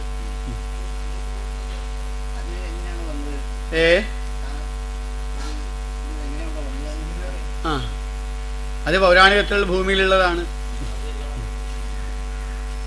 ഒരു ഇല്ലോ ആയിട്ട് നമ്മൾ കണ്ടുള്ള ഒരു ഇല്ലോ ആയിട്ട് ബന്ധപ്പെട്ടിട്ട് ആരാധിക്കപ്പെട്ടതായിട്ടുള്ള ഒരു അയ്യപ്പന്റെ സാന്നിധ്യമാണ് അത് പൗരാണികത്തിൽ ഇവിടെ ഉള്ളത്. നമ്മൾ ആദ്യം വരുമ്പോൾ കണ്ടത് ആരെയാ? തിരുമേനിനെ. അവിടെ ഒറ്റ ബ്രാഹ്മണനെ, ഇവിടെ ഒറ്റ കുട്ടികളില്ല ഇരിക്കണം. തിരുമേനിയാണ് ഇവിടെ ഇരിക്കുന്നത്. ഒരു ബ്രാഹ്മണനുമായി ബന്ധപ്പെട്ട ഭൂമിയാണെന്ന് ഇന്നലെ വരുമ്പോഴേ ഇവിടെ ഒരു കുട്ടികളില്ല. അത് സ്വർണ്ണപ്രശ്നത്തിന്റെ ബോർഡൊക്കെ കാണാണ്ട് ഇവിടെ വന്നു നോക്കുമ്പോൾ എന്താ? ആരുമില്ല. ഒരു വിളക്ക് പോലും കത്തിച്ച് വെച്ചിട്ട് പോലുമില്ല. അപ്പൊ ഇന്നെന്താ? പൂർണ്ണമായിട്ടും ഒരു ശൂന്യാവസ്ഥയിൽ കിടന്നയാളാണ്. ഒരു തിരുമേനി മാത്രമുണ്ട് ഇവിടെ ഇങ്ങനെ കസാലയിൽ ഇരിക്കണം. ഞങ്ങളൊക്കെ വന്ന് കുറെ കഴിഞ്ഞ ശേഷമാണ് ബാക്കിയുള്ളവരൊക്കെ എത്തിയത്. അതെ, നമ്മൾ വരുമ്പോ ഇവിടെ തിരുമേനിയേ ഉള്ളൂ. ഇവിടെയാണല്ലോ പ്രശ്നം വെക്കുന്ന സ്ഥലം. നിമിത്തം നമുക്കതല്ലേ. ദൃശ്യന്തേയതി എത്ര എത്ര മനുജാ ദൂതസ് വിശ്വസിത ദിക്ഷസ്വാസു ഗ്രഹാണി സന്ധിജാത്യാജസൈ സംഖ്യയാണല്ലേ. അപ്പൊ നമ്മൾ ദൃശ്യന്തേ, അപ്പൊ നമ്മൾ കാണുന്നത് അദ്ദേഹത്തിനാണല്ലോ. അപ്പൊ അദ്ദേഹം ആ വിഭാഗത്തിൽപ്പെട്ടതായിട്ടുള്ള, ഇന്ന് ജാതി പറയാൻ പറ്റില്ലെങ്കിലും ഞങ്ങൾക്ക് ഇതിലൊക്കെ പറയേണ്ടി വരും പ്രശ്നത്തില്. അപ്പൊ അങ്ങനെയുള്ളതായിട്ടുള്ള ഒരു ബ്രാഹ്മണന്റേതായിട്ടുള്ള ബന്ധം ഈ ഭൂമിയിലുണ്ട്. അവരുടേതായിട്ടുള്ള എന്തോ ചില പ്രാധാന്യമുള്ള സ്ഥലമായിരുന്നു എന്ത്? ഈ സങ്കേതം. അതാണ് വിപ്രസ്യാദ് മീനരാശി. കർക്കിടകവും വിഷുകവും മീനവും വിപ്രരാശിയാണ്, ബ്രാഹ്മണ രാശികളാണ്. കേരളം ബ്രാഹ്മണ ഭൂമിയാണെന്ന് പറഞ്ഞിട്ട് കാര്യമില്ല. ഇവിടുത്തെ വിഷയത്തിൽ ഒരു ബ്രാഹ്മണന്റേതായിട്ടുള്ള ബന്ധമുണ്ടെന്ന് ഉറപ്പിച്ച് പറഞ്ഞോളൂ എന്ന് കാണിക്കാനാണ് എന്ത്? തിരുമേനി. അപ്പൊ അതുകൊണ്ട് അവരുമായി ബന്ധപ്പെട്ട ഒരു കാലഘട്ടത്തിൽ ഭൂമിയുമായി ബന്ധപ്പെട്ട ഒരു ശനിദേവന്റെ ബന്ധം അത് പൗരാണികത്തിൽ അവിടെ ഉണ്ട്, ഈ ഭൂമിയിലുണ്ട്. അതാണ് പിന്നീട് നമ്മളെ അച്ഛൻ്റെയോ അല്ലെങ്കിൽ കാരണവന്മാരുടെ കാലഘട്ടത്തിൽ ഒരു അയ്യപ്പനെ ഇവിടെ സേവിച്ച്, അല്ലെങ്കിൽ അയ്യപ്പൻ തന്നെ നമ്മൾ പറഞ്ഞല്ലോ ഒരു ഒരു ഒരു ഇവിടെ ഉണ്ട് എന്നുള്ള ഒരു തോന്നൽ വരാനുള്ള കാരണം എന്താ? ഈ സാന്നിധ്യമാണ്. ഇവിടെയുള്ള അയ്യപ്പന്റെ സാന്നിധ്യമാണ് അവിടെ നമ്മൾ എത്തിച്ചത്. അയ്യപ്പന്റെ ഉപാസകന്മാരുണ്ടായിത്തീരാൻ കാരണവും കൂടി.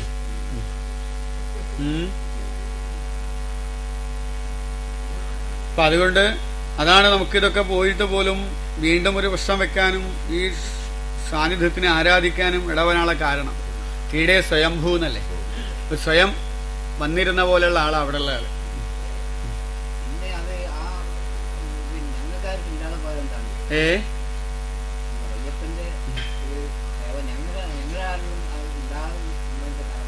അത് നോക്കാം. ഈ ശാപമുണ്ട് പറഞ്ഞില്ലേ, നല്ല കാര്യങ്ങൾ ഇവിടെ ചെയ്യാൻ പറ്റില്ല. ഈ ഇവിടേതായിട്ടുള്ള ശാപദോഷങ്ങള് നല്ല ആൾക്കാരുണ്ടെങ്കിൽ വഴി തെറ്റിപ്പോവും, തോന്നിക്കൂല. ഇത്ര കാലം ഇവിടെ ദുരിതം അനുഭവിക്കണ്ടേ. ഈ ശാപദുരിതങ്ങളും നമ്മൾ കണ്ടില്ല. ഭൂമിയിൽ അതിപൗരാണികത്തിലുള്ള മറ്റൊരു രക്ഷോബാധ ദുരിതങ്ങളും ഒരു ബ്രഹ്മഹത്യാപാദം വരെ നടന്നു എന്ന് പറഞ്ഞില്ലേ. ഷൽത്രി അഷ്ടമ സംസ്ഥിതോ ഇത് ഗുരു പാപാന്യതോ വീക്ഷിതോ ദേവബ്രാഹ്മണ പൂർവ്വവൈരമുദിതം ശാപം പിതൃണാം ഗുരോഹോ എന്നല്ലേ. അപ്പൊ അതിശക്തമത്തായ ശാപദോഷമാണ്. ഇതിൻ്റെതായിട്ടുള്ള നാശത്തിനും നമ്മൾക്ക് വരെ ഇത് പിന്നീട് എന്താക്കാൻ തോന്നിച്ചില്ല, നേരെയാക്കാൻ തോന്നിച്ചില്ലല്ലോ. ഇതിനെ കട്ടില വല ഇറന്നുകാണ്ട് അല്ലേ പല പണിസാധനമാക്കി മാറ്റി. വാവരൊക്കെ പടങ്ങൾ തിരുമ്പാൻ ഉപയോഗിച്ചു. പിന്നെ ഭഗവതിന്റെ പീഠത്തിന്റെ മുകളിൽ പല സാധനങ്ങളും കയറ്റി വെച്ചു എന്നൊക്കെ നമ്മളെ കണ്ടല്ലോ. അപ്പൊ ഇങ്ങനെയൊക്കെ ചെയ്യാനുള്ള കാരണം എന്താ? നമ്മളെ കുറ്റമല്ല, പൂർവികമായിട്ടുള്ള ദുരിതം കൂടി എന്തുണ്ടാവും ഇതിന്റെ പിന്നിലുണ്ട്. അപ്പൊ ആ ശാപദോഷങ്ങളും ആ രക്ഷോബാധാ ദുരിതങ്ങളും ഒക്കെ പരിഹരിച്ചാലേ നമുക്ക് ഇവിടുത്തെ അമ്പലം പണി നമ്മൾ ഉദ്ദേശിച്ചാലും നേർവഴിക്ക് നടത്തുള്ളൂ. ഇല്ലെങ്കിൽ വഴി തെറ്റിപ്പോവും. അത് നോക്കാൻ നമുക്ക് എന്താണ് നോക്കണം. അങ്ങനെയുള്ളതായിട്ടുള്ള ദുരിതം ഇപ്പോഴും ഇവിടെ ഉണ്ട്. അതുകൊണ്ട് ഇതിന്റെ അമ്പലത്തിന്റെ പണിയിൽ ഏർപ്പെടുമ്പോൾ തന്നെ എന്തെങ്കിലും ചില അഭിപ്രായ വ്യത്യാസങ്ങൾ ഉണ്ടാവാനുള്ള സാധ്യത ഉണ്ട്. അങ്ങനെ രക്ഷകസ്ഥാനം ധനുരാശിയാണ്. അവിടേക്ക് ചൊവ്വയുടെ ദൃഷ്ടിയും സൂര്യന്റെ നവാംശുകമാണ്. അപ്പൊ പല അഭിപ്രായങ്ങളുണ്ടാവും. അല്ലെങ്കിൽ പരസ്പരം എന്തെങ്കിലും ചില ധന്യീതു രാജസന്ധി നിവാസശീല സമരോത്സുക സഹായാപേക്ഷനല്ലേ, സമരോത്സുകത്വം വരിക. അവര് പറഞ്ഞത് ശരിയായില്ല, അയാൾ ചെയ്ത് ശരിയായില്ല. ഇന്ന് പരസ്പരം അങ്ങോട്ടും ഇങ്ങോട്ടും കുറ്റപ്പെടുത്താനുള്ളതായിട്ടുള്ളൊരു വാസന ശ്രമം ഇതിൻ്റെതായിട്ടുള്ള നവീകരണ കാലഘട്ടത്തിൽ ഉണ്ടാവും. അതെ, അതാ പറഞ്ഞത്. അങ്ങനെ വന്നു ചേർന്നാൽ ഭാവിയിൽ ഈ സർക്കാരിന്റെ ആളുകളൊക്കെ ഇടപെട്ട് നഷ്ടപ്രായമായി പോകുന്ന അവസ്ഥയും വരെ ഉണ്ടായിത്തരുന്നല്ലേ രണ്ടിൽ സൂര്യൻ. അതെ അതെ അതെ. ഇപ്പൊ രാജകോപങ്ങള്, അപ്പൊ നിയമപ്രശ്നങ്ങൾ വരിക, നിർവഹതനോ വക്രരോഗി ദിദിയെ, ഇപ്പൊ നിയമപരമായിട്ടുള്ള പ്രശ്നങ്ങളോ അങ്ങനെയൊക്കെ ഉണ്ടാവുന്ന ചില പ്രശ്നങ്ങളൊക്കെ വന്നിട്ട് ഇതെന്തായി പോവാ, ഭിന്നായി പോവാ. ധനുരാശിയാണ് യുദ്ധരാശിയാണ്. അപ്പൊ പരസ്പരം ഫൈറ്റിംഗ് വരിക. അപ്പൊ അതുണ്ടാവരുത്. ഇതിന്റെ ദോഷപരിഹാരങ്ങളൊക്കെ കഴിഞ്ഞ് എല്ലാവരും ചേർന്ന് ഇതിന്റെ പ്രവർത്തനത്തിൽ ഒരു ഒത്തൊരുമയോട് കൂടിയിട്ട് തമ്മിലുള്ള കാര്യങ്ങളൊക്കെ ചർച്ച ചെയ്തിട്ട്, അന്യോന്യം ചർച്ച ചെയ്തിട്ട് പിന്നെ വേണം ഇത് പോവുക. പിന്നെ ഇവിടുത്തെ കാര്യം ഇവിടുന്ന് മാത്രം ചർച്ച ചെയ്യാൻ പാടില്ല. വീഡിയോക്കോലായിരുന്ന മറ്റുള്ള ചായപ്പീടിയൊന്നും ചർച്ച ചെയ്യരുത്. ഇവിടെ മീറ്റിംഗ് വിളിച്ചു കഴിഞ്ഞാൽ തുറന്നതായിട്ടുള്ള അഭിപ്രായങ്ങൾ പറഞ്ഞുകൊണ്ട് ഇവിടുത്തെ കാര്യങ്ങൾ എന്ത് ചെയ്യാം, ഇവിടെ വെച്ചിട്ട് നമ്മൾ ഇതാക്കുക. അത് വേറെ സ്ഥലത്ത് പോയിട്ടോ അല്ലെങ്കിൽ കല്യാണപ്പുരയിൽ പോയിട്ടോ ചർച്ച ചെയ്യാതിരിക്കുക. അപ്പം അങ്ങനെയൊക്കെ പറഞ്ഞ് എന്തുണ്ടാവാം, ചിലപ്പോൾ പരസ്പരമായിട്ടുള്ള എന്തെങ്കിലും ചില വിദ്വേഷങ്ങളോ പ്രശ്നങ്ങളോ ഉണ്ടാവുക. നിങ്ങളെന്താ വെച്ചാൽ നോക്കിക്കോളി, ഞങ്ങൾ പോവാണ് എന്നൊക്കെ ഈ വിഭാഗക്കാർ പറയുക. അപ്പം അങ്ങനെയുള്ളതായിട്ടുള്ള അവസ്ഥ വരാതിരിക്കാൻ നമ്മൾ ശ്രദ്ധിക്കണം. അതിനുള്ള ദുരിതപ്രായശ്ചിത്തൊക്കെ നമ്മൾ ചെയ്യും. എന്നാലും ഏതെങ്കിലും നമ്മുടെ ഭാഗത്തു നിന്ന് അങ്ങനെയുള്ള പ്രയാസങ്ങളൊന്നും ഉണ്ടാക്കരുത്. പിന്നെ തിഥിയില് പിന്നെ നന്നായല്ലോ. ദശമി ആയതുകൊണ്ട് വേറെ ദോഷമൊന്നുമില്ല. കരണം ദോഷമല്ല. ഇല്ല. തിഥി നന്നായി. തിഥോ ശുഭായാം ശുഭദേ അനുകൂലേ. അനുകൂല. അപ്പം തിഥിശ ശ്രീയമാപ്നോതി എന്ന് പറഞ്ഞുകൊണ്ട് ഇവിടെ ഒരു അമ്പലം ഉണ്ടാവുക, ക്ഷേത്രം ഉണ്ടാക്കി ആ പ്രതിഷ്ഠ കഴിച്ച് ചൈതന്യൊക്കെ വർദ്ധിക്കും. അതാണ് ദശമി. നക്ഷത്രം ദോഷ അല്ലേ, മകല്ലേ, നക്ഷത്രം മക. ഇപ്പൊ നക്ഷത്രം കൃതപാപ സഞ്ജയഹരം എന്നല്ലേ. ഇപ്പൊ ചോറൂണിന് പറഞ്ഞ നക്ഷത്രമല്ല ഇത്. അപ്പൊ അതുകൊണ്ട് നക്ഷത്രം കൃതപാപ സഞ്ജയഹരം, പാപാംശങ്ങൾ ഇനിയും ഇവിടെ പരിഹരിക്കാനുണ്ട്. അപ്പൊ പൂർവ്വകാലഘട്ടത്തിൽ ചില പാടില്ലാത്തതായിട്ടുള്ള എന്തൊക്കെയോ ചില ദുരിതങ്ങളൊക്കെ സംഭവിച്ച സ്ഥലമാണ് ഈ അന്യപൂജിത ഭഗവതി എന്ന് പറഞ്ഞുകൊണ്ടേ. പണ്ട് ഈ കൊടുങ്ങല്ലൂരോ അല്ലെ മറ്റു വല്ല ദേവാലയത്തിലോ പോകുന്ന ആൾക്കാരുണ്ട് നമ്മളെ തറവാട്ടില്.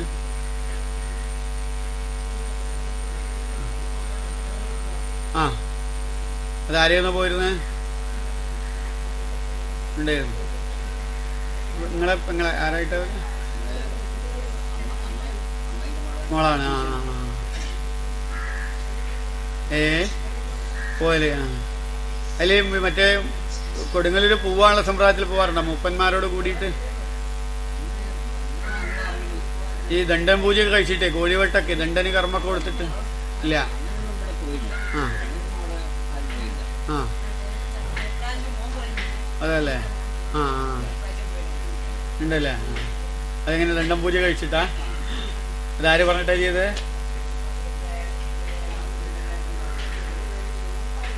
എവിടുത്തെ അങ്ങനെ? ആ, ഈ പറഞ്ഞ നമ്മളെ പൂർവ്വസ്ഥലം ഉണ്ടല്ലോ പടിഞ്ഞാറ് ഭാഗത്ത് നിന്നല്ലേ പറഞ്ഞില്ല, എന്താ അമ്പലക്കണ്ടി, എന്താ പറഞ്ഞ കരിമ്പന. നിങ്ങളെ കുടുംബത്തിന്റെ കരിമ്പനക്കല് അച്യുതറവാടെ അവിടെ പണ്ട് ഇങ്ങനെ അവിടെ ഉള്ള ആൾക്കാർ പോവാറുണ്ടോ? അതായിച്ച് കുടങ്ങല്ലൂർക്ക് അതാ പറഞ്ഞത്. അതല്ല പറയാ, എല്ലാ തറവാട്ടൊന്നും പോയിക്കോളന്നില്ല. നിങ്ങളെ സംബന്ധിച്ചെന്താണെന്ന് വെച്ചെങ്കിൽ അതെ, അന്യപൂജിത ഭഗവതി എന്ന് പറയുമ്പോൾ യഥാർത്ഥത്തിൽ മറ്റു സ്ഥലത്തിൽ ആരാധിക്കപ്പെട്ട ഭഗവതി നമ്മൾ പൂജിക്കുക. ഇവിടുത്തേതായിട്ടുള്ള കർമ്മങ്ങളൊക്കെ ചെയ്തിട്ട് അവിടെ പോകുന്ന സമ്പ്രദായം നിങ്ങളെ പരമ്പരയിലുണ്ടാവും. ആ കൊടുങ്ങല്ലൂരായിട്ടുള്ള ബന്ധം നിങ്ങളുടെ പരമ്പരയിലുണ്ടെന്ന് കാണിക്കാനാണല്ലോ അല്ലേ. അന്ന് ചന്ദ്രൻ ചിങ്ങരാശിയിലല്ലേ? ചിങ്ങരാശി. നമ്മൾ പോവാറില്ല എന്നേ ഉള്ളൂ. നമ്മുടെ പാരമ്പര്യത്തിൽ എന്തുണ്ട്, ഞങ്ങളായിട്ട് സ്ഥാനമുള്ളവരാണ്. നമുക്കറിയില്ല. ആ, നമ്മള് പോയില്ല കേട്ടാ. അതാണ് ചൊവ്വാക്ഷേത്രമായിട്ട് ആ ചന്ദ്രൻ ചൊവ്വയോട് കൂടി അശ്വമാധു എന്നല്ലേ.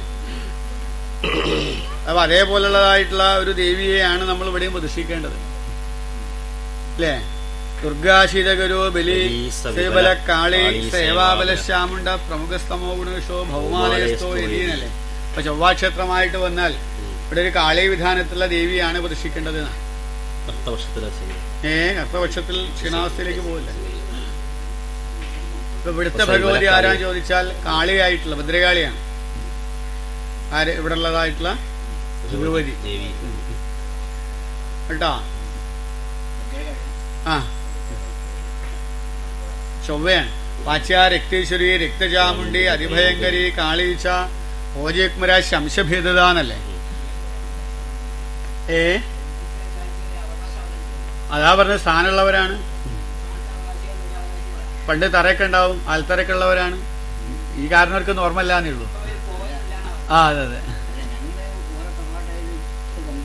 ബന്ധമില്ലെങ്കിൽ നമ്മളെ ഹെഡ് ഓഫീസ് അതാണല്ലോ. പക്ഷെ നമ്മളെവിടെ പോയാലും നേരത്തെ പറഞ്ഞല്ലേ ആ അംശം നമ്മളിൽ ഉണ്ടാവുമല്ലോ.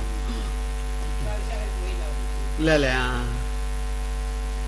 അത് അന്യപൂജിത ഭഗവതി. മറ്റൊരു സ്ഥലത്ത് പൂജിക്കേണ്ട ഭഗവതിയുടെ പാരമ്പര്യമുള്ളവരാണ് നമ്മള്.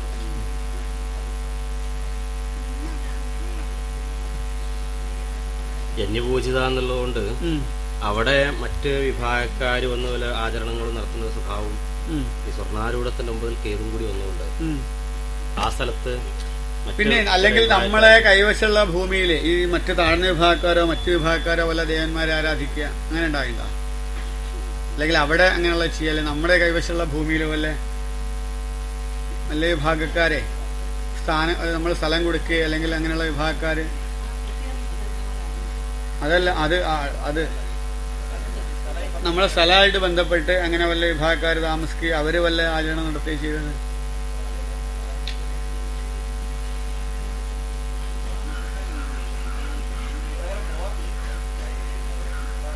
ആ ഇല്ല.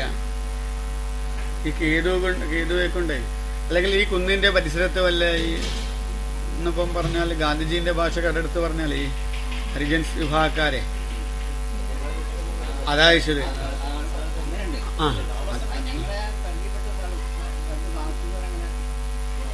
അതയച്ചത്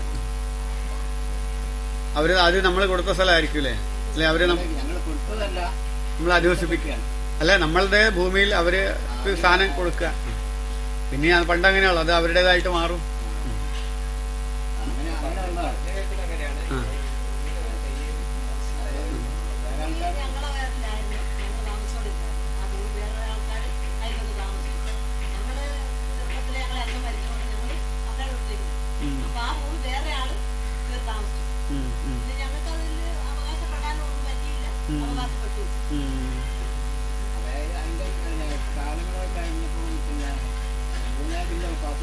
അതെ അതെ കുടിയാൻ അവരുടെ കൈവശമാണ്.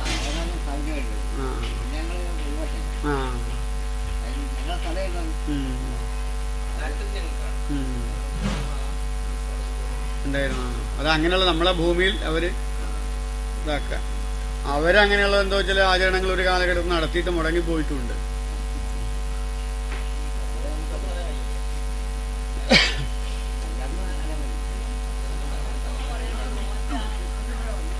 ആ അതല്ലേ.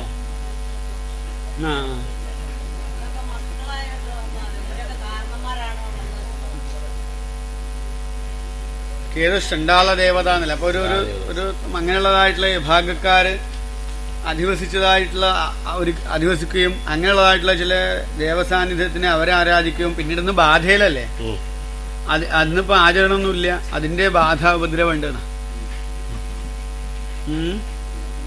ഇതിലേക്ക്.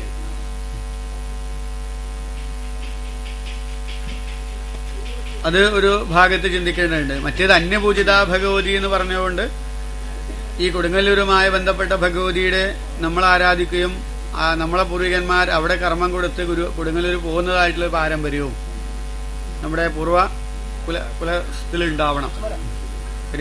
കരിമ്പനക്കല്ല എന്താ കരിമ്പനക്കൽ.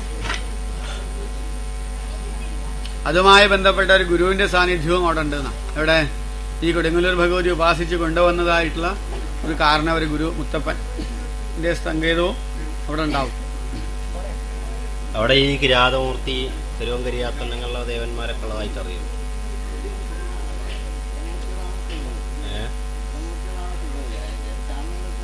പോലല്ലോ അല്ലേ?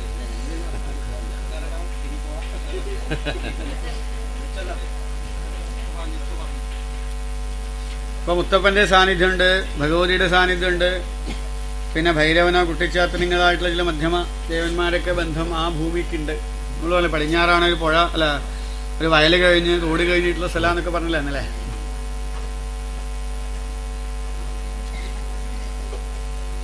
പിന്നെ മകനക്ഷത്രത്തിന് മകത്തിന് പിതൃക്കളാം അല്ലെ. ഇപ്പൊ പ്രേത വിഷയങ്ങൾക്ക് നിങ്ങൾ പരിഹാരമൊക്കെ ചെയ്തിട്ടുണ്ട്, എങ്കിലും ശ്രാദ്ധം ബലിക്ക് എല്ലാവരും ചെയ്യണം. മരിച്ചുപോയതായിട്ടുള്ള പിതൃക്കൾക്ക് ഇപ്പൊ തിലഹോമൊക്കെ കഴിച്ചാലും വേർപാട് കഴിച്ചാലും നമ്മൾ ചെയ്യേണ്ട ബാധ്യതയാണെന്ത്? ശ്രദ്ധയോടുകൂടി ചെയ്യുന്ന കർമ്മമാണെന്ത്? ശ്രാദ്ധം. പിതൃക്കളെ നമ്മൾ വർഷത്തിലൊരിക്കൽ സ്മരിക്കണം. എല്ലാവരും കൂടി ആവാഹിച്ച് തിരുനെല്ലി വെള്ളത്തിൽ കൊണ്ടേ താത്തല്ല, അത് ദുരിതങ്ങൾ മാത്രമേ തീർക്കുന്നുള്ളൂ. നമ്മുടെ അച്ഛനും അമ്മയും നമ്മൾ ജീവിക്കുക ചെയ്യുന്നത്. അപ്പൊ അതുകൊണ്ട് മക്കൾ അച്ഛനും അമ്മയ്ക്ക് എന്ത് ചെയ്യണം? മരിച്ചുപോയ പിതൃക്കൾക്ക് നിർബന്ധമായിട്ട് എന്ത് ചെയ്യണം? ശ്രാദ്ധം ബലി ഇടണം.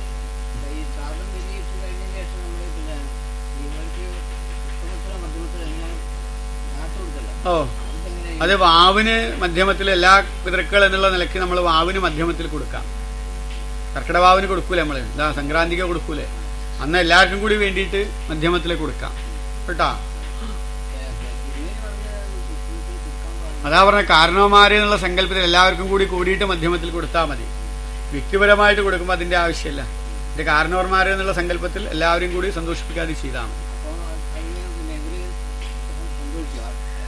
ഓ പിന്നെ ഇപ്പം നമ്മള് രക്ഷസ് അല്ലേ, രക്ഷസ് പറഞ്ഞാൽ ആരാ? രക്ഷസ് പറഞ്ഞാൽ ആരാ? അല്ല, നമ്പൂരി മരിച്ച പ്രേതത്തിനാണ് രക്ഷസ് എന്ന് അറിയാം. നിങ്ങൾ രക്ഷസിന്റെ ഉപദ്രവമുണ്ട്, ജ്യോത്സ്യന്മാരുടെ അടുത്ത് പോയാൽ എന്താ പറയാ? രക്ഷസിന് എന്താ? രക്ഷസിന്റെ ദോഷമുണ്ട്, അതിനെന്താ ചെയ്യേണ്ടത്? പാൽപ്പായസം കഴിക്കണം എന്നറിയും. അപ്പൊ നമ്പൂരിമാര് പറഞ്ഞാൽ ഉത്തമ സമ്പ്രദായത്തിൽ ജീവിച്ച ആൾക്കാരാ. അവര് സന്തോഷിക്കണമെങ്കിൽ എന്ത് വേണം? ഏറ്റവും ഇഷ്ടപ്പെട്ട് കഴിച്ചത് പാൽപ്പായസമാണ് അവർക്കൊക്കെ, വെള്ളവർക്കല്ല കേട്ടോ. അപ്പൊ അതുകൊണ്ട് നമ്മളെന്താ ചെയ്യുക? പാൽപ്പായസ കൊടുത്താൽ അരച്ച് സന്തോഷിക്കും. നമ്മുടെ അച്ഛൻ അത്യാവശ്യം നന്നായിട്ട് വീശുന്നയാളാണെങ്കിൽ അയാളെ സന്തോഷിക്കണമെങ്കിൽ എന്ത് വേണം?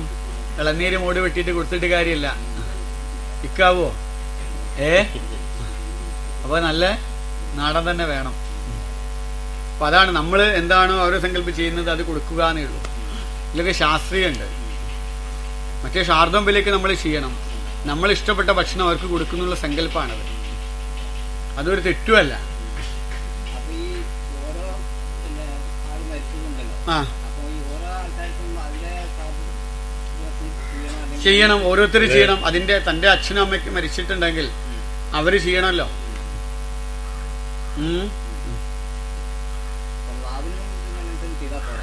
അല്ല, ഈ മരിച്ച നാളെ അറിയില്ലെങ്കിലാണ് വാവ്. കർക്കിടകത്തിലെയോ കുംഭത്തിലെയോ തുലാമാസത്തിലെയോ കറുത്ത വാവിന് ചെയ്യാം. ഏതെങ്കിലും വാവ് ചെയ്താൽ മതി. 3 വാവ് ചെയ്യാൻ പറ്റും, നല്ലതാണ്. വേണ്ടത് എന്താ വെച്ചാൽ മരിച്ച നാളിനാ ചെയ്യേണ്ടത്. അത് നമ്മളോട് മറന്നു പോവുക അല്ലെങ്കിൽ അന്ന് വല്ല മുടക്കോ പെലയോ വന്നാൽ മാത്രം നമ്മൾ മറ്റേ ചെയ്യുള്ളൂ. ഇപ്പൊ നാളെ അറിയില്ലെങ്കിൽ വാവിന് ചെയ്താലും മതി. യഥാർത്ഥത്തിൽ ഇപ്പം ശരിക്കും ശ്രാദ്ധം ബലിയൊക്കെ ചെയ്യണത് രാഷ്ട്രീയക്കാരാണ്. എല്ലാ രാഷ്ട്രീയ പാർട്ടിന്റെ ആൾക്കാരും ചെയ്യുന്നുണ്ടെന്നാ. എന്താ? ശ്രദ്ധയോടുകൂടി ചെയ്യുന്ന കർമ്മമാണ് എന്ത്? ശ്രാദ്ധം. നമ്മളെ മരിച്ചുപോയ അച്ഛനും അമ്മയെ നമ്മൾ സ്മരിക്കുന്നു എന്നാ.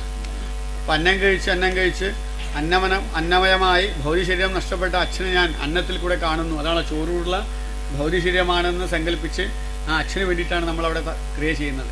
ഇത് തന്നെയാണ് രാഷ്ട്രീയക്കാരും ചെയ്യുന്നത്. അവരും ഒരു സ്തൂപം ഉണ്ടാക്കുന്നു, ചുവന്ന പുഷ്പം കൊണ്ട് ചിലവർ അർച്ചിക്കുന്നു, അല്ലാത്തവർ വേറെ പുഷ്പം കൊണ്ട് അർച്ചിക്കുന്നു എന്നേ ഉള്ളൂ.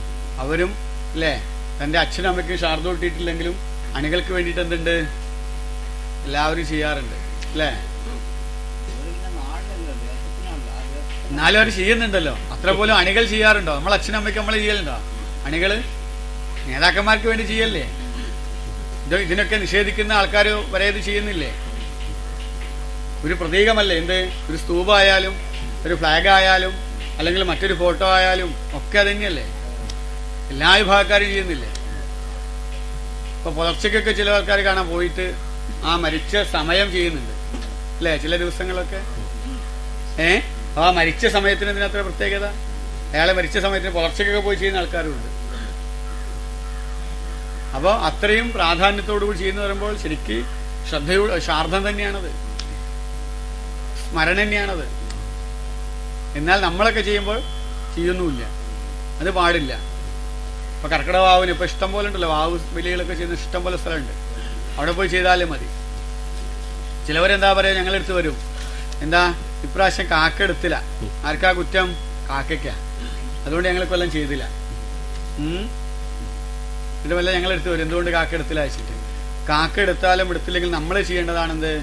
ബലിയിടുക. അപ്പൊ നമ്മളെ സംബന്ധിച്ചെന്താ, കാക്ക അച്ഛനായിട്ട് വരിക, അങ്ങനെ ഒരു അന്ധവിശ്വാസം നമുക്കുണ്ട്. അത് തെറ്റാ. അച്ഛൻ കാക്കയായിട്ട് വരികയല്ല. നമ്മളെ സംബന്ധിച്ചെന്താ, ഈ അത് ഒരു ജീവിക്ക് കൊടുക്കുന്നു എന്നേ ഉള്ളൂ. അല്ലാതെ അച്ഛൻ കാക്കയായിട്ട് വന്നിട്ട് ഇതെടുത്ത് പോവല്ല.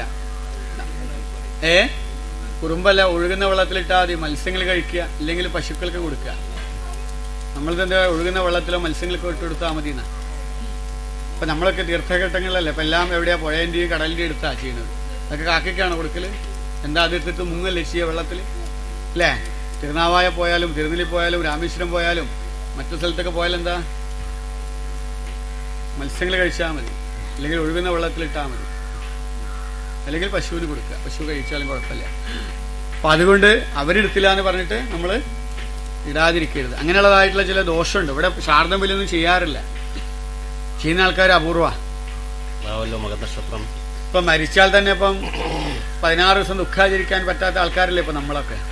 നമ്മൾ ഇന്നലെ പറഞ്ഞ പോലെ നമ്മളെപ്പോലുള്ള ജന്തുക്കള്, ഹിന്ദുക്കൾ എന്ന് പറഞ്ഞ ജന്തുക്കൾക്ക് 16 ദിവസം ദുഃഖാചരിക്കാൻ വയ്യല്ലോ, അല്ലേ? ഞങ്ങളെ നാട്ടിലൊക്കെ ഇപ്പൊ തീർക്കുക. ഇവിടെ ഉണ്ടാവും 1 ദിവസം കൊണ്ട്, 3 ദിവസം കൊണ്ട്, 5 ദിവസം കൊണ്ടൊക്കെയാ. ഈ അച്ഛനും അമ്മയും ഉണ്ടായിട്ടാണ് ഈ മകൻ ഉണ്ടായതെന്നുള്ള ധരിക്കാറില്ല. കുട്ടിക്ക് ഇംഗ്ലീഷ് മീഡിയത്തിൽ ക്ലാസ് പോവും, ഭാര്യയുടെ പ്രൊമോഷൻ തടയും, അല്ലെങ്കിൽ ഭർത്താവിന് ജോലിക്ക് പ്രയാസമുണ്ട്. അതുകൊണ്ട് എന്താ, 15 ദിവസം ദുഃഖാചരിക്കാൻ നമുക്ക് സാധിക്കുന്നില്ല. ഞങ്ങളുടെ നാട്ടിൽ അച്ഛൻ മരിച്ച് 3-ാമത്തെ 5-ാമത്തെ ദിവസം മകന്റെ കല്യാണം. നിങ്ങൾ ആലോചിച്ച് നോക്കുക. ചിലപ്പോൾ അത് ആറിയിട്ടില്ല. ഒരു 50 ആളും കൂടി ഉണ്ടായില്ല. വിജയൻ അറിയാൻ മതിയാവും. ഒരു 50 ആളും കൂടി കൂടിയിട്ടില്ല. എന്താ, മിലിറ്ററിയിലാണ്, ലീവ് കിട്ടൂലാണ്. അച്ഛൻ മരിച്ചിട്ട് 5-ാമത്തെ 6-ാമത്തെ ദിവസം അത്ര കണ്ട് നമ്മളെന്തായി അധപ്പതിച്ചുകൊണ്ടിരിക്കുക. കാലഘട്ടത്തിനില്ല. എന്നാൽ മറ്റു വിഭാഗക്കാർക്ക് യാതൊരു സംശയമില്ല. അവരെല്ലാം അവരുടെ സമ്പ്രദായപ്രകാരം ചെയ്യുന്നുണ്ട്. നമ്മൾക്കല്ലേ സമയമില്ലാത്തുള്ളൂ ഒന്നിനും. ഇപ്പൊ നമ്മള് അവരെ സംബന്ധിച്ചെന്താ, അവര് രാവിലെ സ്കൂളിൽ പോകുന്നു, അല്ലെ? അല്ല, മദ്രസയിൽ പോകുന്നുണ്ട്. അത് കഴിഞ്ഞാലോ സ്കൂളിലേക്ക് പോകുന്നു. അത് കഴിഞ്ഞാൽ വീണ്ടും മദ്രസയിൽ പോകുന്നു. അവർക്ക് 24 മണിക്കൂറില്ലേ.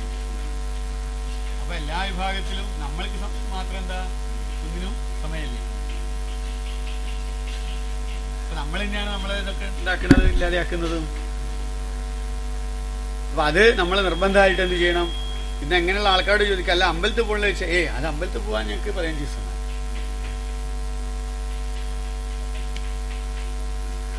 ഇപ്പം പിന്നെ അച്ഛനും അമ്മേനെയും വൃദ്ധസദനത്തിലേക്ക് കൊണ്ടെത്തിക്കുന്ന കാലല്ലേ. മക്കളെ സുഖമായിട്ട് എന്താ, അത്രയായി കഴിഞ്ഞു. ഒരു ഇതുമില്ലാതെ എന്താ പറയാ, ഒരു ബന്ധങ്ങൾക്ക് തന്നെ വില ഇല്ലാത്ത കാലഘട്ടമായി മാറി നമ്മൾക്ക് മാത്രം, നമ്മുടെ സമൂഹത്തിന്. അപ്പൊ അതൊക്കെ നമ്മളെ തറവാട്ടുകാർ, ഓരോ തറവാടുകാരും നമ്മൾ എന്താക്കണം, മാറ്റിയെടുക്കണം. മറ്റേ ആൾ അങ്ങനെ ചെയ്തു, ഞങ്ങളിങ്ങനെ ചെയ്യുക എന്നുള്ളതാണല്ലോ ഇപ്പം. അത് മാറ്റണം. അപ്പൊ അത് മറ്റുള്ളവർക്ക് ഗുണമാണോ ദോഷമാണോ നമ്മൾ നോക്കേണ്ട വിഷയമല്ല. നമ്മൾ ചെയ്യേണ്ടതായിട്ടുള്ള കാര്യങ്ങൾ എല്ലാവരും ചെയ്തുകൊണ്ടിരിക്കണം. എന്നാൽ അവിടെ ഒന്നുണ്ടാവും, ഈ ഗുണമൊക്കെ ഉണ്ടാവും. അബ്ദദീക്ഷാദിലോപേന പ്രേതായാത പിശാചതാം സ്വജനാൻ ബാധമാനസ്തേ ചരന്തീതികൾ സ്മൃതിന്നല്ലേ. ഈ അബ്ദദീക്ഷാദിലോപന ഇങ്ങനെയുള്ളതായിട്ടുള്ള ഈ 15 ദിവസം ബലിയിടുക, പിന്നെ അത് എന്റെ കാര്യങ്ങൾ ചെയ്യുക, 1 കൊല്ലം കഴിഞ്ഞാൽ ശ്രാദ്ധം മുതലായ കാര്യങ്ങൾ ചെയ്യാതിരിക്കുക. ഇത് ചെയ്താൽ എന്തായി? അബ്ദദീക്ഷാദിലോപേന, അതിന്റെ ലോപം ഹേതുകമായിട്ട് പ്രേതായാത പിശാചതാം എന്നല്ലേ, പിതൃക്കൾക്ക് പൈശാചികമായ അവസ്ഥ ഉണ്ടായിത്തീരും. സ്വജനാൻ ബാധമാനസ്ത, എന്നിട്ട് ആരെയും അത് ബാധിക്കുക, നാട്ടുകാരെല്ലാം ബാധിക്കുക. സ്വജനാൻ, തൻ്റെതായിട്ടുള്ള പ്രേത വിഷയങ്ങൾ അച്ഛൻ്റെ അമ്മേൻ്റെയോ മക്കൾ ചെയ്യാതിരുന്നാൽ ആ ദുരിതം ആരെ ബാധിക്കുക? സ്വജനാൻ, തന്നെ ബാധിക്കും. ചരന്തീതി ഗലു സ്മൃതിന, സ്മൃതി പറയുന്നു. അപ്പൊ അതുകൊണ്ട് നമ്മൾ ചെയ്താൽ അതിന്റെ ഗുണം നമ്മൾക്കാണ്. അപ്പൊ അങ്ങനെയുള്ളതായിട്ടുള്ള ശ്രാദ്ധ ബലി വിഷയങ്ങളൊക്കെ ഇവിടെ മുടങ്ങിപ്പോയിട്ടുണ്ട്, അങ്ങനെയുള്ളതായിട്ടുള്ള പിതൃക്കളുടെ ദോഷങ്ങളുണ്ട് എന്നും കൂടി പറയണമെന്നാണ് എന്ത് മകത്തിന്റെ നക്ഷത്രം എന്നുകൊണ്ട്. അപ്പൊ നിങ്ങളിപ്പോ വേർപാട് പഴുത്ത് കഴിച്ചു പറഞ്ഞു, അതുകൊണ്ട് ഇനി ഒന്നും ചെയ്യാനുള്ള ധാരണ നമ്മൾ മാറ്റണം. അതെ, രാമായണത്ത് പറയില്ലേ, പുംനാംനാൽ നരകാൽ യഹ ത്രായതേ സഹ പുത്ര, പുംനാമമാകുന്ന നരകത്തിൽ നിന്ന് ത്രാണനം ചെയ്യുന്നവൻ ആരോ അവനാണ് പുത്രൻ. അച്ഛനും അമ്മയ്ക്കും ശേഷക്രിയ ചെയ്യാൻ വേണ്ടിയിട്ടാണ് വിവാഹം തന്നെ കഴിക്കുന്നത്. വിവാഹത്തിന്റെ ഉദ്ദേശം എന്താ? ഒരു മകനോ മകളോ ഉണ്ടാവണം, അയാൾ വേണം തനിക്ക് വേണ്ട ശേഷം ചെയ്യേണ്ട ക്രിയ. അത് അച്ഛൻ സമ്പാദിച്ചാലും സമ്പാദിച്ചില്ലെങ്കിലും മകൻ അച്ഛന് വേണ്ടതായിട്ടുള്ള എല്ലാ വിധിക്രിയകളും ചെയ്താലേ പുത്രൻ എന്നുള്ള വാക്കിന്റെ കടം വീടുള്ളൂ എന്നാണ്. അതൊക്കെ നമുക്ക് അറിയണമെങ്കിൽ ഗാരുഡ പുരാണം, അപ്പോൾ പുരാണങ്ങളൊക്കെ വായിക്കാൻ കിട്ടും. മലയാളത്തിൽ തന്നെ ബുക്സ് ഉണ്ട്. ഗാരുഡ പുരാണം വായിച്ചു കഴിഞ്ഞാൽ ഇതിൻ്റെയൊക്കെ ചെറിയ ഒരു ഇത് നമുക്ക് വന്നോളും കേട്ടോ. അപ്പം അതൊക്കെ ചെയ്യണമെന്നും അതിലൊക്കെ ദോഷങ്ങളുണ്ട്. പിന്നെ മകത്തിന് ബാലാന്യേതരധാരകെ എതിർജ ഭുക്തിൽ ഭവ പ്രശ്രാന്നല്ലേ, ഈ ഭക്ഷണം കഴിക്കാൻ പറ്റാതെയോ ഭക്ഷണം ഇറക്കാൻ പറ്റാതെയൊന്നും മരിച്ചവരൊന്നുമില്ലല്ലോ, പ്രയാസം. ആ ആ ആ ഭുക്തിൽ ഭവ എന്നല്ലേ രോഗം. അതെ തന്നെ ഇന്നത്തെ ഭാഷ പറഞ്ഞാൽ മറ്റു രോഗങ്ങളൊക്കെയാണ്. കവളരശ. ഇന്നിപ്പോ അതിന്റെ പേര് മാറും. അതെ അതാ ഭുക്തിൽ ഭവ. നമ്മൾ ഭക്ഷണം കഴിക്കാനോ ഭക്ഷണം ഇറക്കാനോ പ്രയാസപ്പെട്ട് ഉണ്ടാവുക, കൊടുക്കലോ. അദ്ദേഹത്തിനൊക്കെ ഇവിടെ ഇതിൽ ചെയ്തില്ലേ, വെൽക്രി വേർപാടിലൊക്കെ ചെയ്തില്ലേ. ഇനിയും അത്തരം ദുരിതങ്ങളൊക്കെ ശ്രദ്ധിക്കേണ്ടതുണ്ട്. പിന്നെ ദേവന്മാർക്കാണെങ്കിൽ പട്ടിണിയിലാണെന്നും, ദേവന്മാരൊക്കെ ഭുക്തിയില, വിശപ്പില. പെങ്ങള് ചോറും ചാറൊക്കെ ഉണ്ടായി കഴിക്കുക, അവർക്കുള്ള കാര്യങ്ങളൊന്നും ചെയ്യുന്നില്ല. അതുകൊണ്ട് ഇവിടെ ആർക്കും വയറിന് സുഖം ഉണ്ടാവില്ല, സ്വസ്ഥമായിട്ട് ഭക്ഷണം കഴിക്കാൻ ആർക്കും പറ്റില്ല. ഇപ്പോഴടുത്തല്ലേ തുടങ്ങിയുള്ളൂ.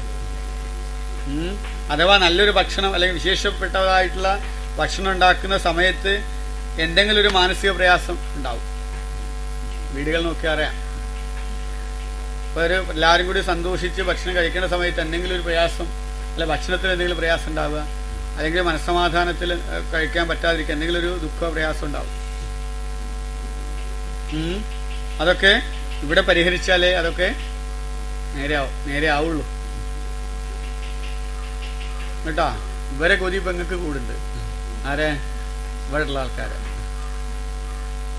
അപ്പൊ അതുകൊണ്ട് അത്തരം ആപത്തുകളൊക്കെ ഇനിയും ചില ഇത്തരം ദുരിതങ്ങളൊക്കെ വരാനുള്ള സാഹചര്യങ്ങളുണ്ട്. വൃശ്ചികരാശിയല്ലേ, മറ്റേത് കർക്കിടക. അപ്പൊ ആ രാശിക്കൊക്കെ ഇംഗ്ലീഷിലതാ പറയാ, നിങ്ങൾ പറഞ്ഞ പേരാ അന്നത്തെ ഭാഷയിൽ പറയാം. അപ്പൊ അത്തരം രോഗങ്ങളൊക്കെ ഉണ്ടാവാതിരിക്കാൻ ശ്രദ്ധിക്കണമെന്നും ഈ ദുരിതം ഉണ്ടെങ്കിൽ അതൊക്കെ ഉണ്ടാവും. അതാണല്ലോ നക്ഷത്രം ദോഷമായതുകൊണ്ട്. ഋതുശുഭായാം ശുഭദേ അനുകൂലേ താരേദിനെ ഭാരി ശുഭഗ്രഹാണ്. നന്നായില്ല, ഞായറാഴ്ചയാണ് ക്ഷണിക്കാനാ വന്നത്. അപ്പൊ നക്ഷത്രം ദോഷമായി, തിഥി നന്നായി, ആഴ്ച നന്നായി. കുജമന്ദരഹിതേ വാരേന്നല്ലേ, ചൊവ്വാഴ്ചയും ശനിയാഴ്ചയും എല്ലാ ദിവസങ്ങളൊക്കെ ക്ഷണിക്കാം. അപ്പൊ ഞായറാഴ്ച നന്നായല്ല. ഒരു ശിവൻ 10 സൂര്യനുണ്ടല്ലോ, ഒരു ശിവനുമായി ബന്ധപ്പെട്ട പ്രദേശമാണെന്നും ആ ശിവന്റേതായിട്ടുള്ള ബന്ധം ഈ ഭൂമിയിൽ തന്നെ ഉണ്ടെന്നും. അതാണ് എന്താ ഞായറാഴ്ച നിങ്ങൾ ക്ഷണിക്കാനിട വന്നത്. ആയുസ് വർദ്ധിക്കുമെന്നും ഇവിടെ എന്തൊക്കെ പ്രധാന ചടങ്ങുകളൊക്കെ ഉണ്ടെങ്കിലും നമ്മൾ ആ ശിവക്ഷേത്രത്തിൽ ഒരു വഴിപാട് കഴിക്കണം കേട്ടോ. നിശ്ചയിക്കാം. വാരാത് ആയുഷവർദ്ധനമെന്നും ഈ ക്ഷേത്രങ്ങളോ കാര്യങ്ങളൊക്കെ ഉണ്ടാക്കിയാൽ ഇവിടെ എന്തുണ്ടാവും? ആയുസ് വർദ്ധിക്കും. ഈ ദേവന്റെ ദുരിതമൊക്കെ ഇവിടെ എങ്ങനെ കഴിഞ്ഞാലോ ആയുസ് കുറയും അഥവാ കുറയ്ക്കും.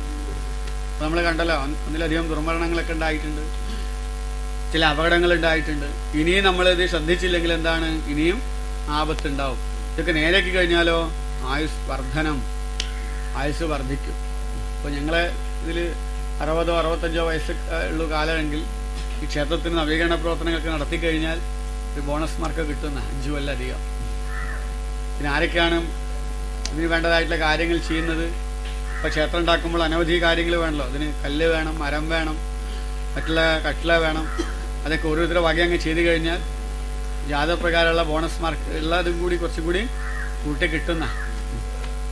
അപ്പം അതിനൊക്കെ വേണ്ടി തയ്യാറായിട്ടുള്ള ആൾക്കാരുണ്ട്. ഇതിനു വേണ്ടിയിട്ടെങ്കിലും ഇറങ്ങിക്കഴിഞ്ഞാൽ ദാനസേന്ദുഹു എന്നല്ല, 9ാം ഭാവാധിപൻ ലഗ്നാധിപനോട് കൂടി ചേർന്നുകൊണ്ട് ദാനമായിട്ട് വരുന്ന, ഇതിന്റെ ഈ കാര്യം ഞാൻ ചെയ്തോളാം, ഇതിന്റെ തറ ഞാൻ കെട്ടിത്തരാം, ഇതിന് ഇത്ര വേണ്ട കല്ല് ഞാൻ ചെയ്തോളാം എന്ന് ഇവിടെ എന്തുണ്ടാവും? വാഗ്ദാനങ്ങൾ ഉണ്ടാവും. മന്ത്രിമാരെ പോലെയല്ല കേട്ടോ, മന്ത്രിമാരെ പോലെയല്ല, ഒരു വാഗ്ദാനം മാത്രമേ ഉണ്ടാവുള്ളൂ. ഇതങ്ങനെയല്ല. അപ്പൊ അതൊക്കെ ഇവിടെ ഉണ്ടായിത്തീരും. അതാണല്ലോ ഞായറാഴ്ച അല്ലേ? ശുഭദേ അനുകൂലേ താരേദിനെ ഭാനുശുഭഗ്രഹാണം പൃഷ്ടേപ്സിതം പ്രാഭൃതാനദുഷ്ടം പ്രാതുരൂപീത്ത പൃച്ഛേന്നല്ലേ? പ്രാഭൃതം കൊടുത്ത് സന്തോഷിച്ച ദൈവത്തിനോട് വേണം കാര്യം പറയാണ്. അതൊക്കെ ഉണ്ടായിട്ടല്ലോ അന്ന്. വീട്ടിലിടയ്ക്ക് തന്നിട്ടല്ലേ ക്ഷണിച്ചതന്ന്? ഓ 92 വീട്ടിലെ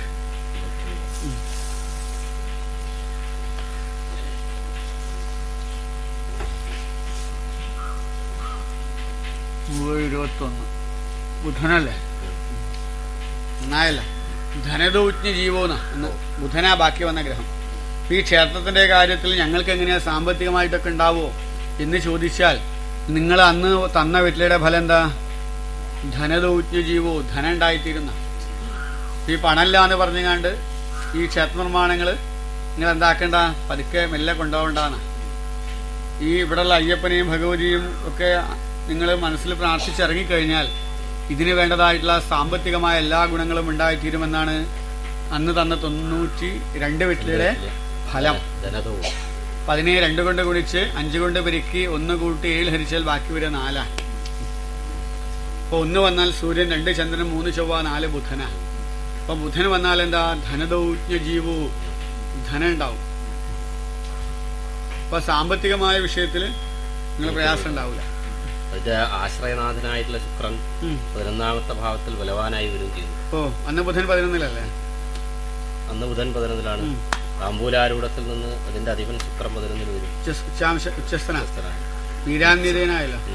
വീരാന്യതേരീപ്സിതഭാവയുക്തൈഹി നവശ്യരേ രായഗതേർ വിശേഷാൽ തദ്ദിക്സ്തധാത്വാദിപദാർത്ഥ രൂപം അസ്ഥിവതീശേ അഥവാപ്ത്യം എന്നല്ലേ? അപ്പം ഇതിന് വേണ്ടതായിട്ടുള്ള ചില വസ്തുക്കളൊക്കെ വന്നു ചേരുന്ന, ചില ഭൂമികൾ വന്നു ചേരുക, അല്ല അതിന് ചില ധനങ്ങൾ വന്നു ചേരുക, അതിന് വേണ്ടതായിട്ടുള്ള ചില സാധനങ്ങൾ വന്നു ചേരുക, ഇതൊക്കെ ഞങ്ങൾ ചെയ്യാം എന്നൊക്കെ പറയും. 10 വ്യാഴം ഗുരുവ് കർമ്മകേ മന്ദിരം ചിത്രശാല, മന്ദിരങ്ങളും ചിത്രശാലങ്ങളൊക്കെ ഉണ്ടാവും. അപ്പൊ നല്ല അലങ്കാരങ്ങളോടുകൂടി ഭംഗിയായിട്ടുള്ള ശ്രീകോവിലുകൾ ഇവിടെ ഉണ്ടായിത്തീരുന്ന. ഈ വിദേശത്തുനിന്ന് പണം വരുവാണ്, അല്ലെങ്കിൽ മറ്റു ദേശത്തുനിന്ന് അല്ലേ? 11ാം ഭാവം കന്യരാശിയായതുകൊണ്ട് കന്യായ പരദേശക എന്നല്ലേ? അവിടെയുള്ള ആള് ദൂരദേശത്ത് പോയി അവരിൽ കൂടിയും ചില ഇതിന് വേണ്ടതായിട്ടുള്ള ചില സാമ്പത്തികമായ ഗുണങ്ങളൊക്കെ ഉണ്ടാവും. നമ്മളെ കുടുംബത്തിലാരും വിദേശത്തൊന്നും ഇല്ല അല്ലേ? ഉണ്ടല്ലേ?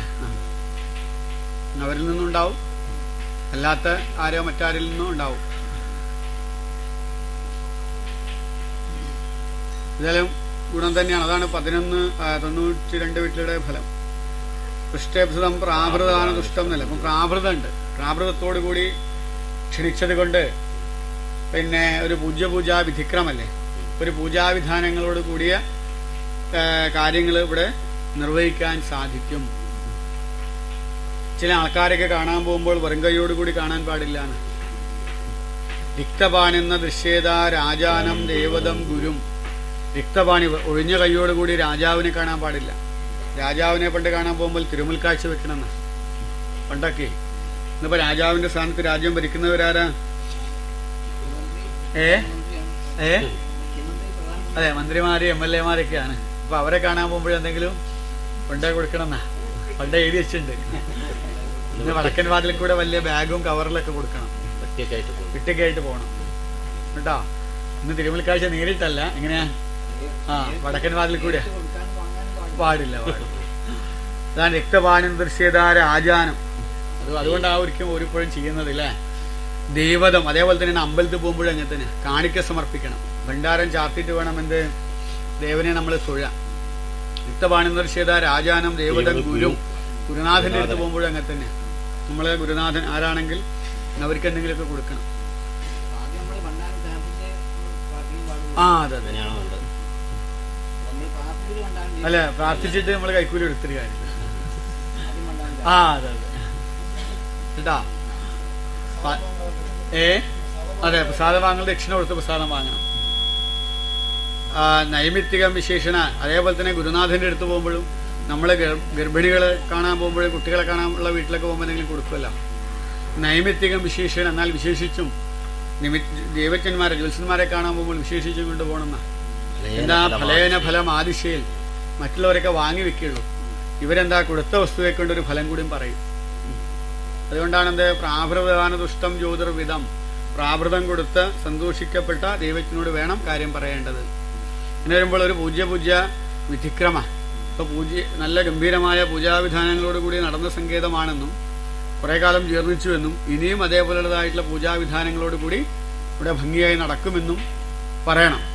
അതാണ് എന്ത് പ്രാഭൃതത്തോട് കൂടിയിട്ട് നിങ്ങൾ ക്ഷണിക്കാനിട വന്നതിന്റെ ഫലം. പ്രാതഃ എപ്പോൾ വേണം ക്ഷണിക്കുക? രാവിലെ വേണം. സമയം മധ്യാഹ്നമായിപ്പോയി, 15 നാഴികയായിപ്പോയി. അപ്പൊ ഒരു ഉത്തമോ പ്രാന്നപൂർവാന്നോ മധ്യാഹ്നോ മധ്യമസ്മൃതാന്നല്ലേ, 6 നാഴിക, 6 12 നാഴികയും കഴിഞ്ഞു. ഇപ്പൊ 2 ഘട്ടം മുന്നേ പ്രശ്നം വെക്കേണ്ടതായിരുന്നു എന്നല്ലേ. ഈ സ്വർണ്ണപ്രശ്നം എപ്പോ വെക്കേണ്ടതായിരുന്നു? 2 ഘട്ടം മുന്നേ. കാലം വൈകി. രാഷ്ട്രീയക്കാര ഭാഷ പറഞ്ഞാൽ കാലവിളമ്പാണ്, വൈകിയ വേള. അതാണ് മധ്യാഹ്നം, ഉച്ചയ്ക്ക് 15 നാഴിക കഴിഞ്ഞു.